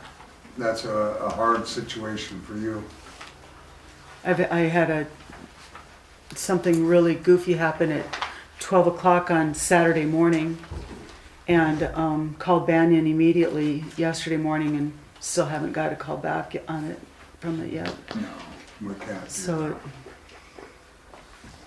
they've just got some issues. They might be less expensive than the other one that I'm looking at, but in the long run, I think pulling the different reports and the educational resources that they have are going to outweigh the expenses that might come with it. Well, Banyan wasn't cheap when we went into it for, what, 15, 18 years ago? I mean, we were then 24, I think, thousand that we invested then. Is that what it was? And that was a lot of money. to put into that software package, and it did take us to a good level, and that all the other municipalities, a majority were going to Banyan because of their follow-up, but I don't think they're keeping up with the game anymore. I don't think they are either. So Like that one would of the be things good. that they had in this new report, or in this new program, is the backup is $150 a year. And it's off-site, 2 different places. Right now, we're paying Golden West $350 a month Yeah, it's ridiculous. for backup. And we're in year 2 of that contract. I'm So just gonna ask, we end that now this spring? 3 3. years. But remember, the penalty went down as the time went down. So I haven't got that far yet to look at how it outweighs, but $150 a year to $350 a month, that's $44,000. So It's ridiculous. that could help pay on the new program quite a bit. Yeah. No, I get it. Okay, further. Nope. Oh, the STM of Yeah. events. Oh, and then the changes to the SDPAA contract. I don't know if you all read that. There's a few. It was in the packet. Yep. I don't know. Mitch, have you reviewed that? It's one of the things that they say is that you might want to have council review that contract, but they're just making some changes to reflect where members are actively engaging in loss control measures to benefit themselves and the public they serve. There's just a couple things that they're changing in there, but I don't think it's really anything that we need to really be concerned about, but we do need to have this signed. But I don't know if you want to have Mitch look at it first. They recommend it, that you review it, and if there's anything in there that you feel is warnings for the town. Welcome to Bixby. You can talk to me. I'll look at it. Donuts. Yeah, if you can let us know, and then we can get it signed and get it back to them, so. Okay. And I don't know on this, as far as a motion to approve it to be signed, we could make that motion now, and then per Mitch's approval. If Mitch approves it, then we're okay. So can I have that motion from Mr. So Crew? moved. Second by Mr. King. Further discussion? If being none, all in favor say aye. Aye. Opposed, same sign. Motion carried. Hendrickson, vote. Vicky? I did. I don't see where the contract's in here. You see the cover. I didn't put it all in there, Mitch, because it was quite a few pages, but I can have it in my office. I can get it for you both. Okay. Can you scan it and email it? And as you can see, the legislative dinner is coming up. That'll be in February. We still have time, so keep that in the back of your mind. We'll just leave it on the agenda as a reminder. And then Government Day, of course, then is also the next day on that legislative side, so that's in there. Your, anything else in finance? No. Okay. Item 12 is old business. Of course, we had the annexation, Gumbo Lily, Fairgrounds Place. ACES was looking into that, putting a chart together, and do you have any information on us on that? We looked into the study a little bit more, tried to get a better idea of time frame for getting that process done. Our goal would be to have something to bring to planning and zoning the second meeting in February. To at least, get recommendation from planning and zoning to bring then the study and intent to annex to the Board of Trustees in March. It would be the second meeting in March, because that would be an actual public hearing to, based on what happens at planning and zoning, if recommendation to move forward, the certified letters go out to everyone impacted. The study then is public, and then there's a public hearing with the Board of Trustees meeting in March. And then it just kind of depends on how it goes from there. for the process, but it could be something to where we could achieve it, towards the end of April. If the study comes back and is positive and everything moves in approving direction through the town. And we'll be seeing bits and pieces of the study between now and that second meeting in March. Yep, because it has to go to planning and zoning, second meeting in February. So we can update as we go for study items, from here until then.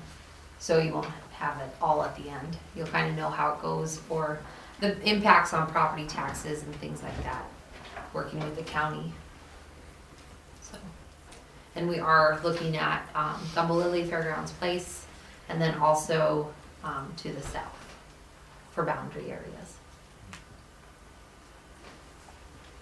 Question on the areas to the south.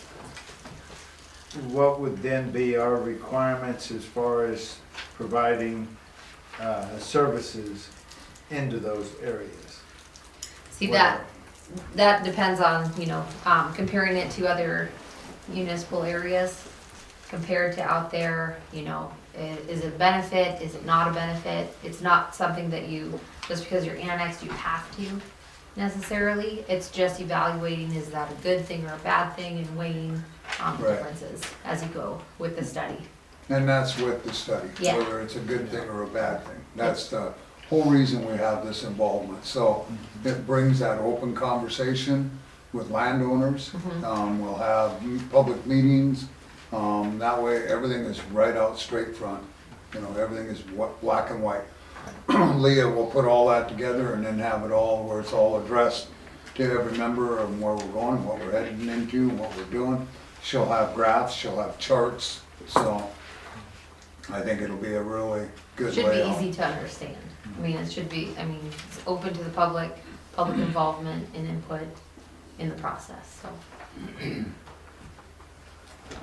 And then Gail's got some very constructive ideas that are gonna be really fun to involve in this too. And so the girls this is gonna be a fun project. So we look really forward to it. Excellent. Questions from the board? Questions from the audience?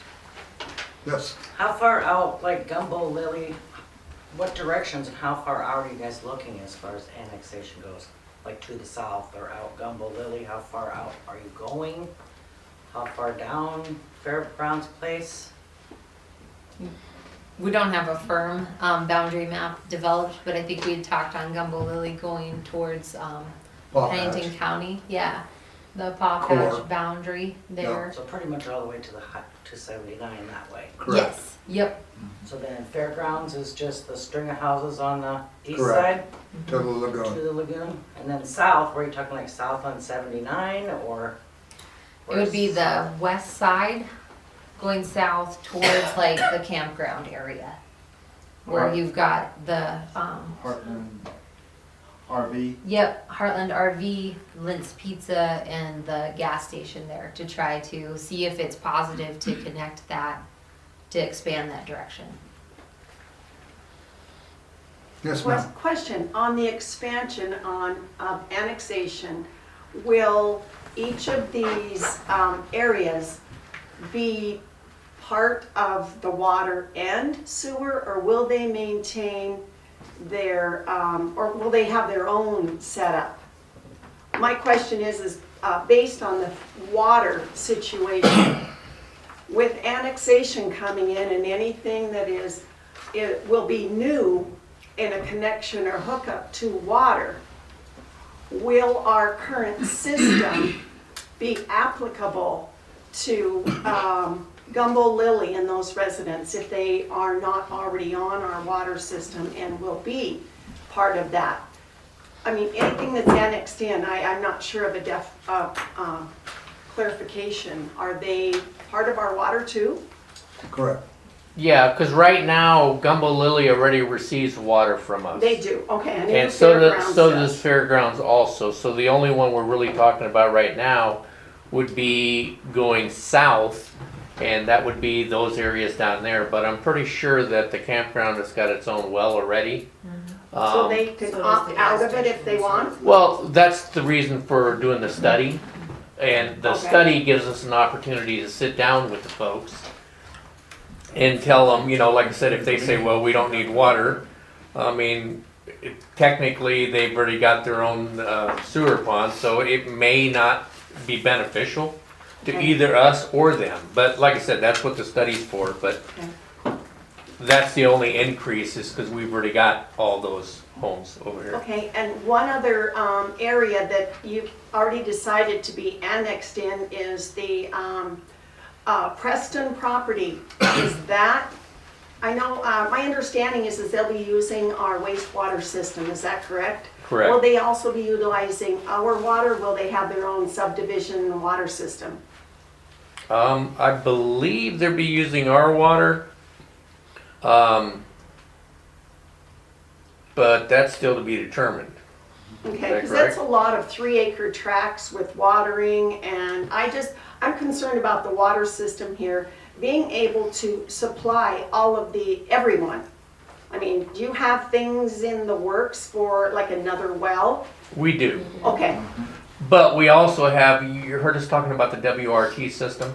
yes, I didn't know We what had that looked was. at, the WRT system's one system, the Hillenbrand system's the second one. Okay. Hillenbrand is basically a giant water softener. The problem is Mr. Ferguson did a whole bunch of research on that, and the impact to our sewer ponds down here is a no-go, because it would kill everything in the sewer pond, the bacteria that breaks it down, so we couldn't use that. The Hillenbrand system, The WRT. or WRT, excuse me, thanks Bob. The WRT is basically a medium. All the water's treated going through this medium, and it takes all the radium completely out of it. So that's the system that we've already been talking about, that Leah's already made the plans for, submitted them with part of our water plan. But we do intend on dropping another well in. It's just like I said, we're trying to do it in phases. So, and I mean, we try to rehab this well up here, and I know DNR was not happy with us, but with the WRT, it's gonna be an extra 85 gallons a minute, or thereabouts, that's gonna be added to the other 50 or 60, and so we'll have the water, but we definitely gonna plan ahead. Will you be putting up another tower to accommodate all the water, unless you have a free-flowing well that's just gonna keep on That's with the running new well. constantly Yeah, there will be another tower with a new well. with a new well? Okay, thank you. You're welcome. Anything you need to add, Leah?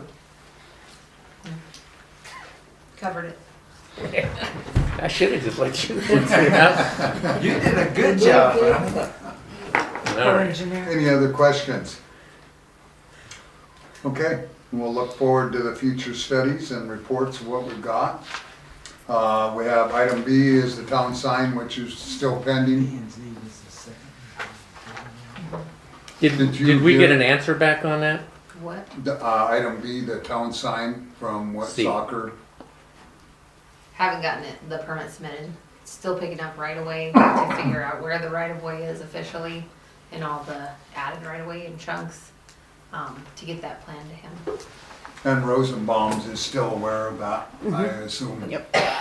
That we're just kind of awaiting when we can do the permit process Right. and situate it from there. Thank you. Whitney Street drainage, we covered that. That item will be moved to the engineer report. Item D is the transparency in city government, also with response to the December 21st discussion. So I thank you for the time. In an effort to address some of our citizens' concerns, which were represented at the last board meeting, I will begin by saying in the 30-plus years of living in Hermosa, small-town politics have always been a challenge. Because people don't like change, although they want a good quality of life. And yet we as a small town struggle to find 10 people willing to commit their time to fill board seats, help with community service, volunteer for committees, not to mention sacrifice their evenings and weekends to accomplish these things. As has happened in the past, several give it a try for a few meetings, but quit or resign. Having a 5-member board, finance officer, and an attorney at our meetings gives us the transparency to ensure that all actions being performed adhere to South Dakota laws, Hermosa town ordinances, and our vision for continued growth and economic development. I have cared about and served our community for the last 25 years. By participating on the Planning and Zoning Board, the Board of Trustees, the Ha Ha Museum, the Fair Board, and Neighborhood Watch, I have also supported our American Legion, Masons, and local churches in their missions and fundraisers. When Hermosa experienced the disastrous flood that affected many of you, I donated my time, my company, and my equipment to help friends and neighbors in an effort to restore our town. I personally solicited funds from my clients, friends, and nonprofits, totaling over $100,000 used to help with the cleanup, purchase a warning siren for the east end of town, and fund a drainage study of Billover Creek to protect our community from future development in flood zones, along with helping to prepare a floodplain ordinance. I feel I have always been fair to others, straight across the board on any and all projects we have done in this town. I always tried to go above and beyond personally on improvements to my properties in an effort to support and maintain property values. I have volunteered my help and time on projects for this town, sacrificing weekends at the lake or vacations, all to build a better future for our community and their family. I and Deb have operated a successful family business for 50+ years, none of which was given to us. We had to earn every inch of it. Only by our faith, honesty, and commitment have we maintained that many years of success. I didn't rely on others to help me be successful or take advantage of others to house my business or my equipment. I was always taught to stand on my own 2 feet, treat my customers fairly, maintain good work ethics, charge a fair price, work hard, and you will do well. I was also taught by many of the forefathers of Rapid City how to look at both sides of an issue or a complaint, do my research, gather the facts, and then present the findings for decision making. When smartphones came out, making texting, Facebook, and social media so accessible, people became less inclined to talk one-on-one. It has become easier to assume you have the facts and that all that is written is true, letting social media become a tool to mobilize people against a perceived idea of oppression, causing drama and putting them against each other instead of uniting them and finding common ground. Conversation and exchanging viewpoints and ideas are how decisions are and should be made. When orderlies were asked to not park their semi at the fairgrounds, it appeared on the old Trails West property. Questions were asked, and Crystal Wiles explained she had given them permission until the property was sold. When the property was sold, it was assumed they would park elsewhere. Brad then asked if there was any ordinances being violated, at which time he was given a copy of the ordinances and noted it does not allow semis to park on public access. Brad then gave the ordinance to Orly. Brad Westergaard questioned them and was told they had permission. Brad then questioned the owner's son and was told they did have permission. Brad did go back and apologize for upsetting Orly. We thought the issue was at the end of it. However, when I was building the addition on my shop, I discovered the roof was leaking and I would need to extend the addition's roof to include the whole building instead of just the addition. I drew up my plans and presented them along with photos to P&Z, who approved them and moved it forward to the Board of Trustees, who also approved them. Thus started the horrific misunderstanding with Mr. Stiles. The town had put notices for annexation of Paramount Point, and we held hearings. Mr. Stiles, who is within the boundaries of our municipality, submitted sketches and permits to extend his campground, requiring additional water and sewer hookups. In this process, the town was made aware that we would be sued by Southern Black Hills Water if we continued to pursue providing service, and that they were looking at the sharing and easement with Mr. Stiles to bring their water line out for future plans. Our town engineer was concerned that Southern Black Hills Water was extending services and offering a tap within municipal boundaries. 3 board members, the finance officer, and Linda Kramer all attended a Southern Black Hills Water meeting expressing our concern. Long story short, they obtained an easement with Heartland Storage instead of Mr. Stiles, who then stated I had cost him $37,000, and he has pursued a personal vindictiveness against me ever since. We as a board were protecting the town's interests. Never were we made aware that the easement was exclusive. Our town engineer felt he has a clear picture to allow the hookup to our town mains and was in our corporate boundaries. This has since escalated by Mr. Stiles objecting to every decision and every detail involving me, or any coincidence of anyone involved with me. This has made me dig into the truths and false accusations. Mr. Stiles publicly accused me of not having permits for my work I was doing, backed by a board member, that it was structurally unsafe. Having proven I had all permits and site plan, I went the extra mile and provided an engineering plan on the building along with inspection reports. After all of this, Mr. Stiles still requested board members to accompany him onto my property and accused me once again of improper building practices. Brad Westergaard saw them and went over to see what was going on. During this conversation, Mr. Westergaard put his hand on Mr. Stiles' shoulder and was then accused of assault. And a report was filed by Mr. Stiles with Custer County. He also claimed Westergaard had made racial statements about natives and was considered racist. Rather humorous since Mr. Westergaard is over 50% native himself.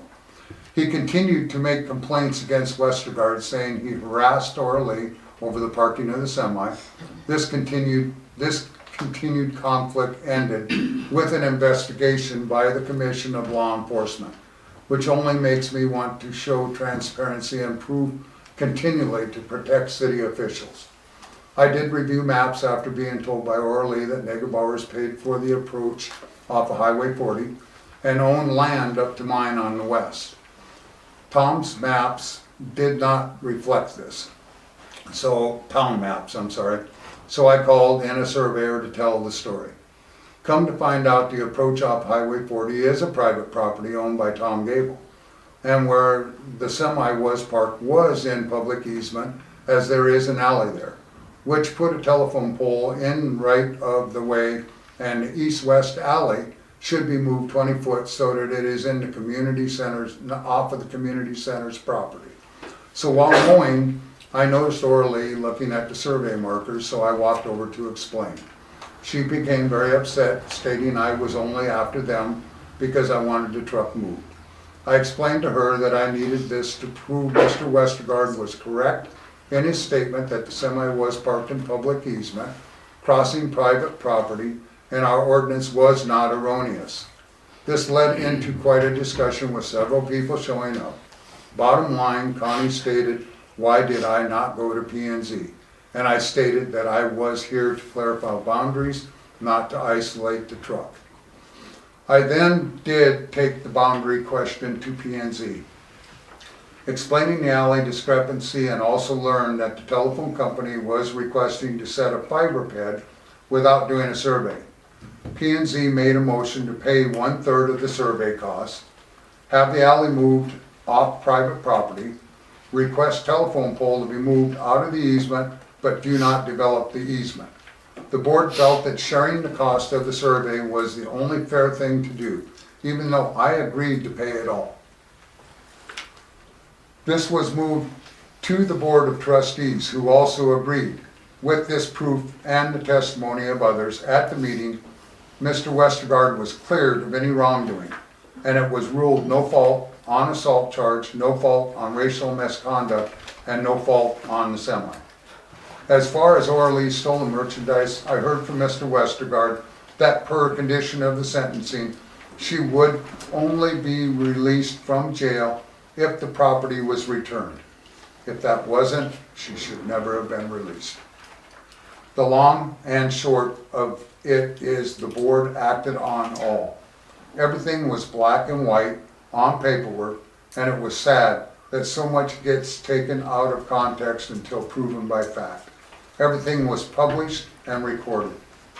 Connie's statement about my company vehicles driving around her home at high rates of speed. How very sad. Every year we drive past her property several times as we put up Christmas light decorations on 2nd Street.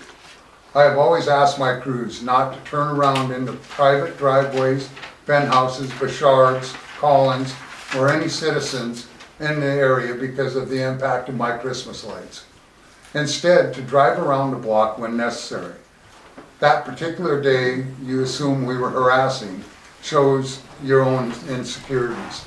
My daughter and grandkids were expected home from Denver that Monday, having celebrated Christmas with their in-laws.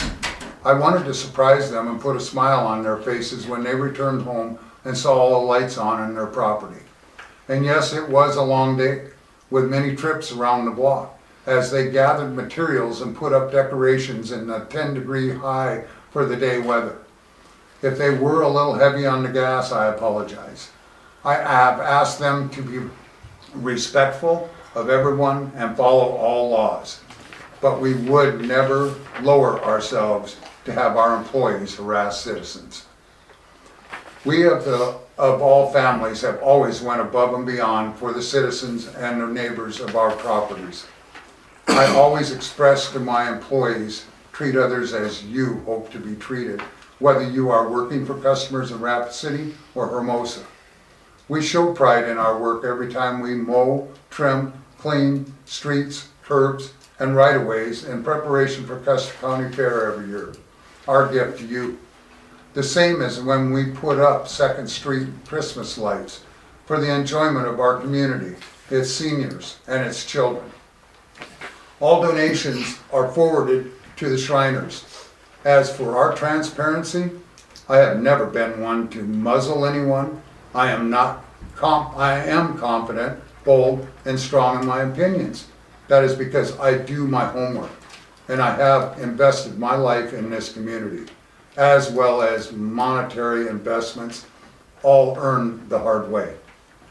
I have always felt our professionals need to be neutral and unbiased, as they are regulated by the board. No one individual. Our board is made up of 5 individuals with their own ideas and opinions. This gives better representation to our citizens. Our lawyer makes sure everything is done according to South Dakota law, and our finance officer gives us direction with our agendas. I take offense to being called a bully to a fellow board member. This person supported Southern Black Hills Water and regionalization, which would have cost each water user an additional $80 per month. Supported our previous engineer, whose fees for our present facilities were over $3 million more than our current engineer. As a town board looking out for our community, we need quality work at the best price. In any business world, when an individual is not able to do their job effectively, you reassign another person to do it for them. As for leadership, the town board president only has a couple more duties than other board members. Signing checks previously approved by the board and helping to give direction on agenda items. Everything that is done by this board, P&Z, and the finance officer is overseen by our attorney. Our finance officer is bonded, and our books are audited every year according to state and federal requirements. So when you say transparency, I challenge anyone to prove we are not legal and find fault with the process set forth by the state of South Dakota. Even though all of these people who live behind Facebook may throw sticks and stones and continuously criticize. At the end of the day, I still consider us all equals and part of the same community with differing viewpoints. And were a disaster to strike, I would still be the first one to come to their aid. Would you? Dan Holsworth. Thank you.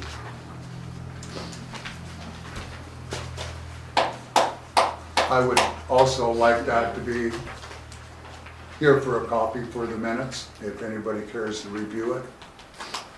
And hand that down, please. I will let all my neighbors know that they were apparently dreaming when they all saw it as well, but I'll let them know that, Please, yes. because I didn't hear from anybody else, and I talked to 3 of them, so. had But I some thank have a you. Good night. Item D then is taken care of. Item E was the motion to remove from the agenda Hermosa Municipal Water System. And on that, I don't know what the resolution 10-21, what did you have on that? All of those need to be removed, Dan, all the way down to the end of the old business. They all need to be removed. The 1021 was the resolution that we did for you to be able to, or the resolution for the water and sewers plans. That All was the way down to the first reading of the supplemental ordinance? all the way down to long-term under long-term law enforcement needs to be removed from the Oh, agenda. Okay, so a motion to remove all the items under E. So move. Mr. King makes that motion. Do I have a second? I'll second. Second by Schumacher. Any further discussion? There being none, all in favor say aye. Aye. Opposed, same sign. Motion carried. Thank you. Item number 13, new business. Item A is Dollar General malt beverage wine licensing pending. On that, have we sent them back that? I did. I sent them back and told them that the board did not approve their changes on the operating agreement, and I haven't heard one word. No response at all. Thank you. It might be because of the holidays as well. I could send another email. No, we sent the one. We and did, that okay. will just be a pending item then on Okay. here. And we tried to address all the items of what we had on that address, so I appreciate that. Item B is the ADU zoning ordinance, which is still a pending, of course. Item C was the town office deck staining, which is a pending. Library deck staining, mud jacking. Soon as he gets a hold of me, I told him about the sidewalk cracks, joints, and deck, so, but the weather hasn't been conducive for him to come down and enjoy, so. I said when he does, call me, and then if Chuck's available, we'll look at them sidewalk cracks too, and whether grinding or jacking is the better of the 2 items. Maybe the sidewalk cracks down towards Pops also. Well, and then there's, up here by the church, there's a nasty one too, Okay. so that's what we'll have on addressing that part of it when it comes down. Item E, the neighborhood watch signs, we haven't done any more on them yet. I counted 8 of them as I went by, and I think we can use all the poles. So I'm almost thinking we can just get 9 signs on that part of it, so I think we'll be all right The on what? Thank you. Sorry, excuse me. You're fine. Anything else you needed on that, Gail? No, For that? So Joan was gonna get a cost on them neighborhood watch signs? Was Yes, she? you We were. got there. Well, we got the signs. We're looking at. So the I think all we need to do is 9 signs, no well, poles.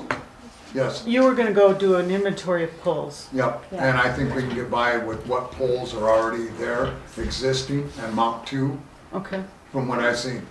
You know, we have 1 pole down below right now. And if we need to pick up more poles, we can do that at the time. okay. So I think if we just do the 9 signs, it'd be You good. have 1 sign down below. And pole. And It's pole. 1 complete. It's in Jim's office Yeah. that I noticed there. So a motion to allow us to get 9 signs. So Ordered and moved. made for Neighborhood Watch by Mr. Flug, second Second. by Schumacher. Further discussion? There being none, all in favor say aye. Aye. Opposed, same sign. Motion carried. Thank you, Board. Item F, 2022 election date and combining agreement. So, by state statute, we have to, no later than January 14th, which would be tonight, we have to make a deadline for the governing board to establish the election date if they choose a different date than the second Tuesday in April for the election, which we wanted to do June 7th. And I've already contacted Custer County, will be on their ballot this year. So the election's scheduled for June 7th. Thank you. If the board so Yep. chooses. Motion to accept that. So moved. Mr. King makes that motion. Do I have a Bless you. second? By Sneezy. Vicky By seconded. Hendrickson. Vicky seconded. And that was June 7th? Correct. All in favor, say aye. Aye. Opposed, same sign. Motion carried. Item G, designation of Custer County Chronicle as the official newspaper for 2022. Motion. So moved. Motion by Mr. King, second. All second it. Further discussion? Being none, all in favor say aye. Aye. Opposed, same sign. Nay. Motion carried. Thank you. What Good. other paper would you put it? I don't care, but you see, they never come down to do any events at the school. I mean, we have events and Oh, you stuff mean the down here. newspaper? Yeah, Yeah. the newspaper never comes down to this side to do any of the fun stuff. Okay, That's what I'm saying. gotcha. They need a statement. I wish the gentleman would have stuck around so we could. Well, they don't. I mean, the school has all kinds of things that goes on. There was the veterans deal and everything, but no. Masonic, The Masonic, Legion. they don't come down I on used this to write side. articles for the Journal about my American Legion baseball team to force them to do it. So sometimes you write your own articles and you submit them, and put them in. But the point is, I know, but you can't the point being, bring the horse to water. That you didn't want them. I got you. It's her New Year's resolution. Gotcha. Are you gonna start writing articles? No. Oh, I did. No, I would be very bad at that. you could be a newspaper guy. Thank you. Designation of Pioneer Bank and Trust as the official financial institution for 2022. So moved. Motion by Mr. Flug, Second. second by Mr. King. All in favor say aye. Aye. Opposed, same sign. Motion carried. We have resolution 01-2022, salary and wages. Resolution 01-2022, Town of Hermosa salaries and wages. Whereas the Board of Trustees for the Town of Hermosa, Custer County, South Dakota, resolution providing for the classification and salaries of the municipal employees and officers for the Town of Hermosa for the period commencing January 1, 2022. And whereas all salaries and compensation of the Town of Hermosa's officers and employees, names herein shall be as follows. Board of Trustees, $75 each regular meeting and $50 each special meeting. Finance officer, $18.90 an hour. Administrative assistant, $15.75 an hour. Mosquito control, $16 an hour. Meter reading, $14 an hour. Planning and zoning president, $40 per meeting. Planning and zoning members, $30 per meeting. Board of Equalization for that meeting is $50 per meeting. Election board is $15 per hour. Custodian is $13 an hour. Contract salary positions are water maintenance will be $1,245 per month. Sewer maintenance will be $1,065.33 per month. Streets maintenance is $136.01 a month. And law enforcement at this point is $21,000 / 6-month contract. Now therefore be it resolved that these wages and salaries are hereby approved this 4th day of January 2022. Hey, why does this look exactly like 2021?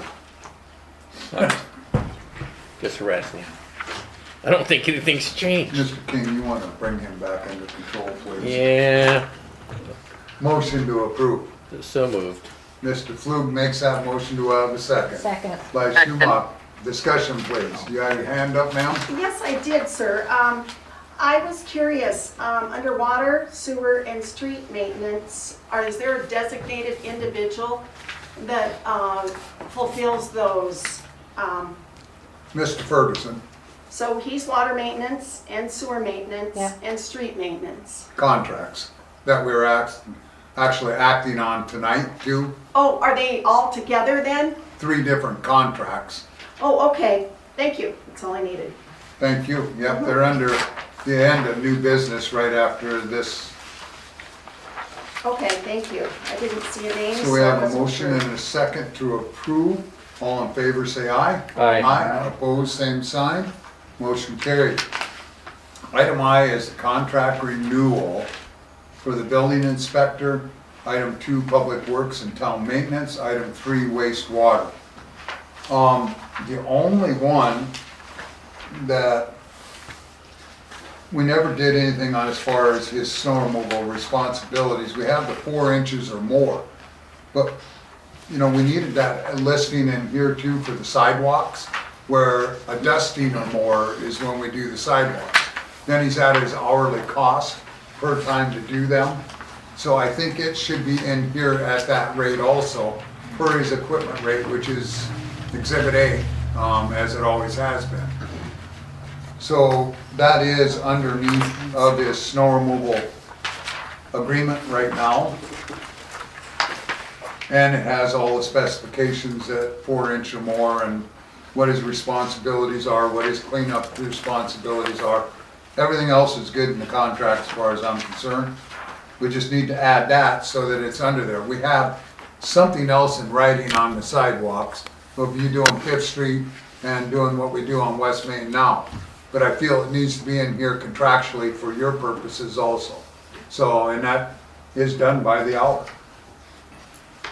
I thought we had a set amount every time he did it, and then if it got over another amount, we had another amount when we originally did it, because you spend an hour minimum when it's a light snow. If it's a heavy snow, you're 2 hours minimum or more. So we had pretty much where it needs to be set that way. Is that agreements to you? Okay. So these sidewalks are along Main Street? And Fifth are the 2 that we have him clean.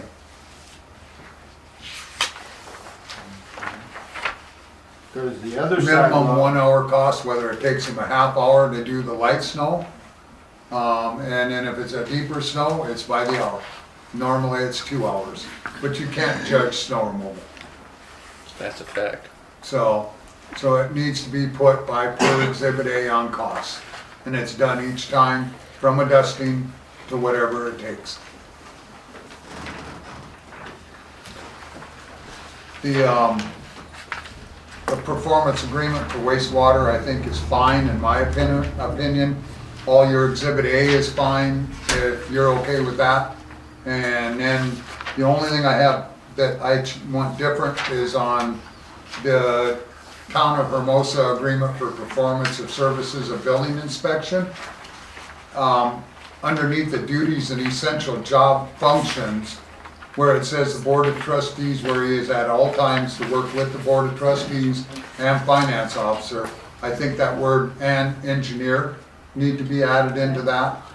The contractor shall follow all directives given to the contract through a majority vote of the Board of Trustees, and it should say "and the engineer." Contractors shall undertake the following duties in regard to the various functions of this agreement with approval of the engineer, town or floodplain engineer. Yeah. Underneath then, where we have item 3 is the investigative work being performed without the required building permits, is a biggie where with that gentleman, with Mr. Poulos approaching you and wanting to do early, it's just an absolute not. We don't want to go with the precedence of that ever. But do you see any problems with that? You know, everything else about the inspection is the same. But the only thing that I'm bringing this attention to for is the purpose of what we ran into with Dollar General on a commercial. 98% of your residential are always going to be fine because of what you do and what you do on your follow through and where you're at. Never have an issue. But in this particular case, it was just something that brought attention to us where had we known what came down from Dollar General right now, and what we're dealing with, had we not given them that certificate of occupancy without condition, we wouldn't be where we are right now. And I think all it is just a communication level with you to them, to make sure, it's just one more step. Everything else you did was fine. There's no chastising, there's no nothing. It's a matter you followed your steps, but the floodplain administrator should have given you direction that we were having problems with the drainage, the drain pipe, the irrigation, the front pond, and where we were at with the easement and the concrete. Then the engineer would have given you that same with the concrete, whether they're in compliance structurally, non-structurally, and what we were gonna have to do on that segment of it. So I feel we have to, in our commercial, have that ability where you communicate before that certificate of occupancy is out to the engineer. And that way then we're good. I think we're covered. Do you feel anything different on that, Leah? No, like you said, it's just a layer of checks and balances, you know, to protect the town, to try to avoid some of these issues. Chuck, you good with them? Well, the only thing, you know, I inspected their sewer and water and filled out the reports. The situation with the certificate of occupancy was for the inside. They had a target date for opening, and my opinion was that if we had a delay of game there, we were probably looking at some repercussions from Dollar General themselves. So the certificate of occupancy was for the inside of the building. Yeah, but It didn't state that. Had nothing to do with the Much outside. broader than that. You know, it just, It didn't state that though. That's the thing. It just was a blanket certificate of occupancy. The copy we have, they sent the copy to us and they're laying their leverage on that. And so condition would have been, yes, the inside occupancy would have been fine with condition. Condition being, we have outside drain pipes, we have easement, we have yada, yada, yada. They still didn't have their containment pond finished, their silting, all of that. And we had asked at that point with Elmer Claycomb that they be bonded to even open. And shame on us, it didn't get communicated to you. Shame on it not getting communicated back from Elmer. It didn't happen. We're not gonna let it happen again. It's just a check and balance that we wanna make sure that any board from here on out knows what it is and it's in black and white.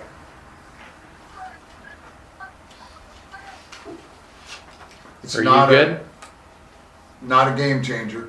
All it is one more step of communication. Okay, I have a question. Can you reread what you put in that? That changes as far as, The snow removal or in well, it's just inspection? the building inspection. I added Hey Chuck, that's where it two. says all Yes. times with the board of trustees and finance officer and Is engineer. that 2 years? Is that what you were going for on that? Oh, yeah, okay. And I have no problem with that either. Then the contractor, it says in the next one, shall follow all directives given to the contractor through a majority vote of the board of trustees and the engineer. Then it goes, Okay, that's where I've got a question, because the majority vote is only with the board of trustees. The engineer works for us, so, yeah, and that's why the engineer will have comment before we make a vote. okay. Staff report, just like a building permit. So, And then that's why on the end of that next paragraph, then it would say, with the approval of the engineer, whether it's the town engineer or the floodplain engineer, they will both be included. and that was on, The very last paragraph.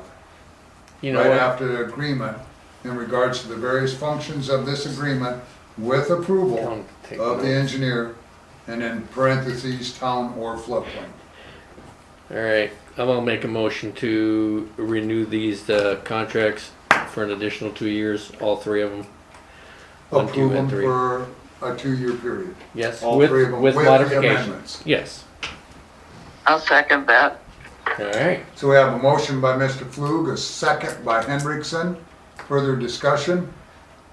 Mr. Ferguson is good with everything and with all the exhibits, correct? So with that being said, we appreciate that. Everything will be signed, proof of insurance will be brought in, and everything will be good to go. Vote. All in favor, say aye. Aye. Opposed, same sign. Motion carried. Thank you, board. And item K, the announcement of the Christmas lighting contest, and I'll leave that to our judge who picked them, Ms. Schumacher. I Yay! myself, Bob Reed, Johnny, I can't be in 2 places at one couldn't time. even get the grandson to go. Kind of lonely out there. He was supposed to be with you. I was a chauffeur, but I wasn't a He judge. drove. I'm just a critic. Well, due to the fact that we didn't have a whole lot of lights going on this year, which was kind of sad. So this Why are you year, looking at me? well, you didn't decorate either. Sure I did. Bah, humbug. I just didn't decorate my house. I decorated somebody else's. So this year, due to the fact that there wasn't a whole lot, our little Halsworth has first, the Pillans have second, Paul Kespert has third, Mr. Bouchard and Leanne Maud have fourth. Ryan Simpson. would have had first if he would have been in the town limits. Hopefully next year. I really liked his whole setup. Yep. he did Where's good. that one at? Fairgrounds place. Oh, He okay. had a cool projector that went up, and it was like every tip of every branch Looks like it was was- individually lit. Nice. It's like, how Just cool beautiful. was that? I'd have given It him was first gorgeous. in a heartbeat. Well, we tried last year too. I know. But he wasn't. So it was beautiful. And due to the fact that none of the members on the board or P&Z board are eligible for any of this. Well, we thank you for your Services. Do you want to go with me next year? Just don't do it on a Friday, a bingo Friday and all that shit. She'll probably have better company with Leah. Okay, with that, we're going to be able to remove pretty much, I think, everything from item E to K off a new business. Motion to do that, please. So moved. And also then up above, we did do everything up there, and then item D of transparency of city government, of course, will be removed too. Okay. Motion by Mr. Flug, second by Schumacher. Yep, sounds good. Further discussion? If None. none, all in favor say aye. Aye. Opposed, same sign. Motion carried. Item 14 is items from citizens. Yes, ma'am. Says here in the paper, Halsworth said, the circumstances of Daggett's law enforcement certificates were based on hearsay. You said that? What can I answer for you? Did you say that? Say what? That they were based on hearsay? As far as him being removed for sexual assault? As far as his certification being removed, yes. The minutes of the law commission is what we judged our decision off of. And that was judged off of his testimony did not line up. That's what he was removed for. And Wait a minute, we don't need to get into personnel matters. at a Okay, public I'm meeting. sorry. I think I've There's instructed the footage. board not to discuss personnel matters at a public meeting, those are for executive session. it's here in the paper. I don't care. It's inappropriate.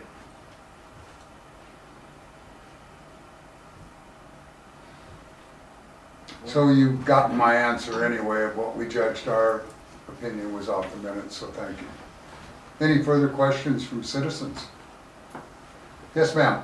Yeah, I'm just wondering, I see that Brad is getting a paycheck all the time. Why? No, it's done. He's not getting any further paychecks, no. But why was he for so long?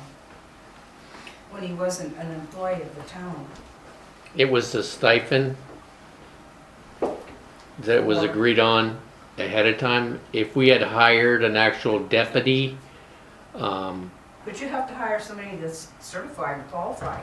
well, I understand that. We have done that. We went to Custer County for our law enforcement. I But know. prior to that, Prior to. he was working under the acting deputy or our marshal at the time, which was Daggett, which he was authorized to do by the school that does their training. So we had set up an amount that we were willing, a stipend, if I will, that we were willing to pay him, and it had an expiration date, which it has now expired.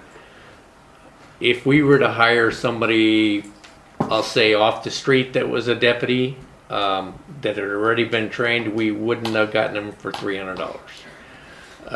It would have been closer to 21, would you say 21, 28,000? It's not even minimum wage. Again, Okay. This is a personnel. Oh, I'm sorry, I was just trying to answer that one. So thank you. Personnel matters. Any other questions? All right, with that being said, trustee input. Henriksen. Give her a chance to. I'd like to thank the board for allowing me to do this by phone. I am waiting for my appointment to go have surgery again. But this allows me to retain my position on the board, and I greatly appreciate that. Thank you all. You're welcome. Lou. Hey, glad seeing so many people in here today. That's all I got. I still agree with my nays.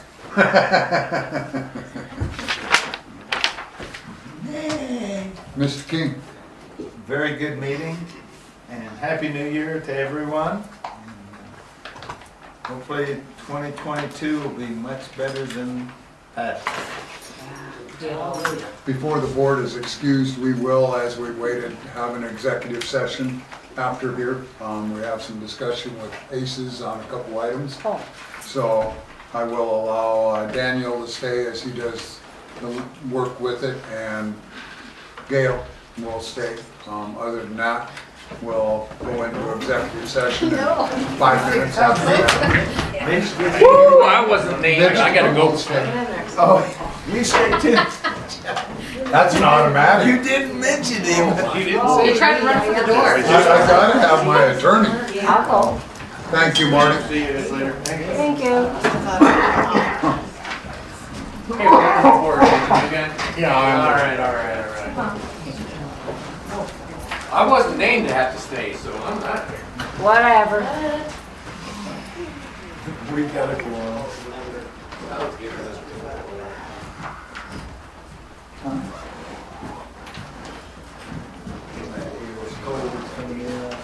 Oh, it's, I can feel it all over. yeah, they took a big chunk out of that damn thing. Yeah. At least you still got it. Thank you, Yeah, guys. They put a big hole in the back too. Oh, you got your ear long. Yeah. Like Tyson. You guys stay warm. Yeah, can do that. How's the cane working out? Oh, it's good. Once in a while I need it. Not every day. Yeah. Not that it was real cold. Well, thanks. Not that there's anything in it, but driver's license. Alright. Thanks.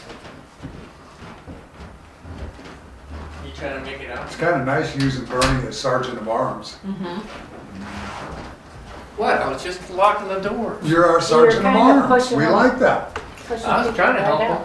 I was gonna go into executive session, I didn't hear that. 8:37 to go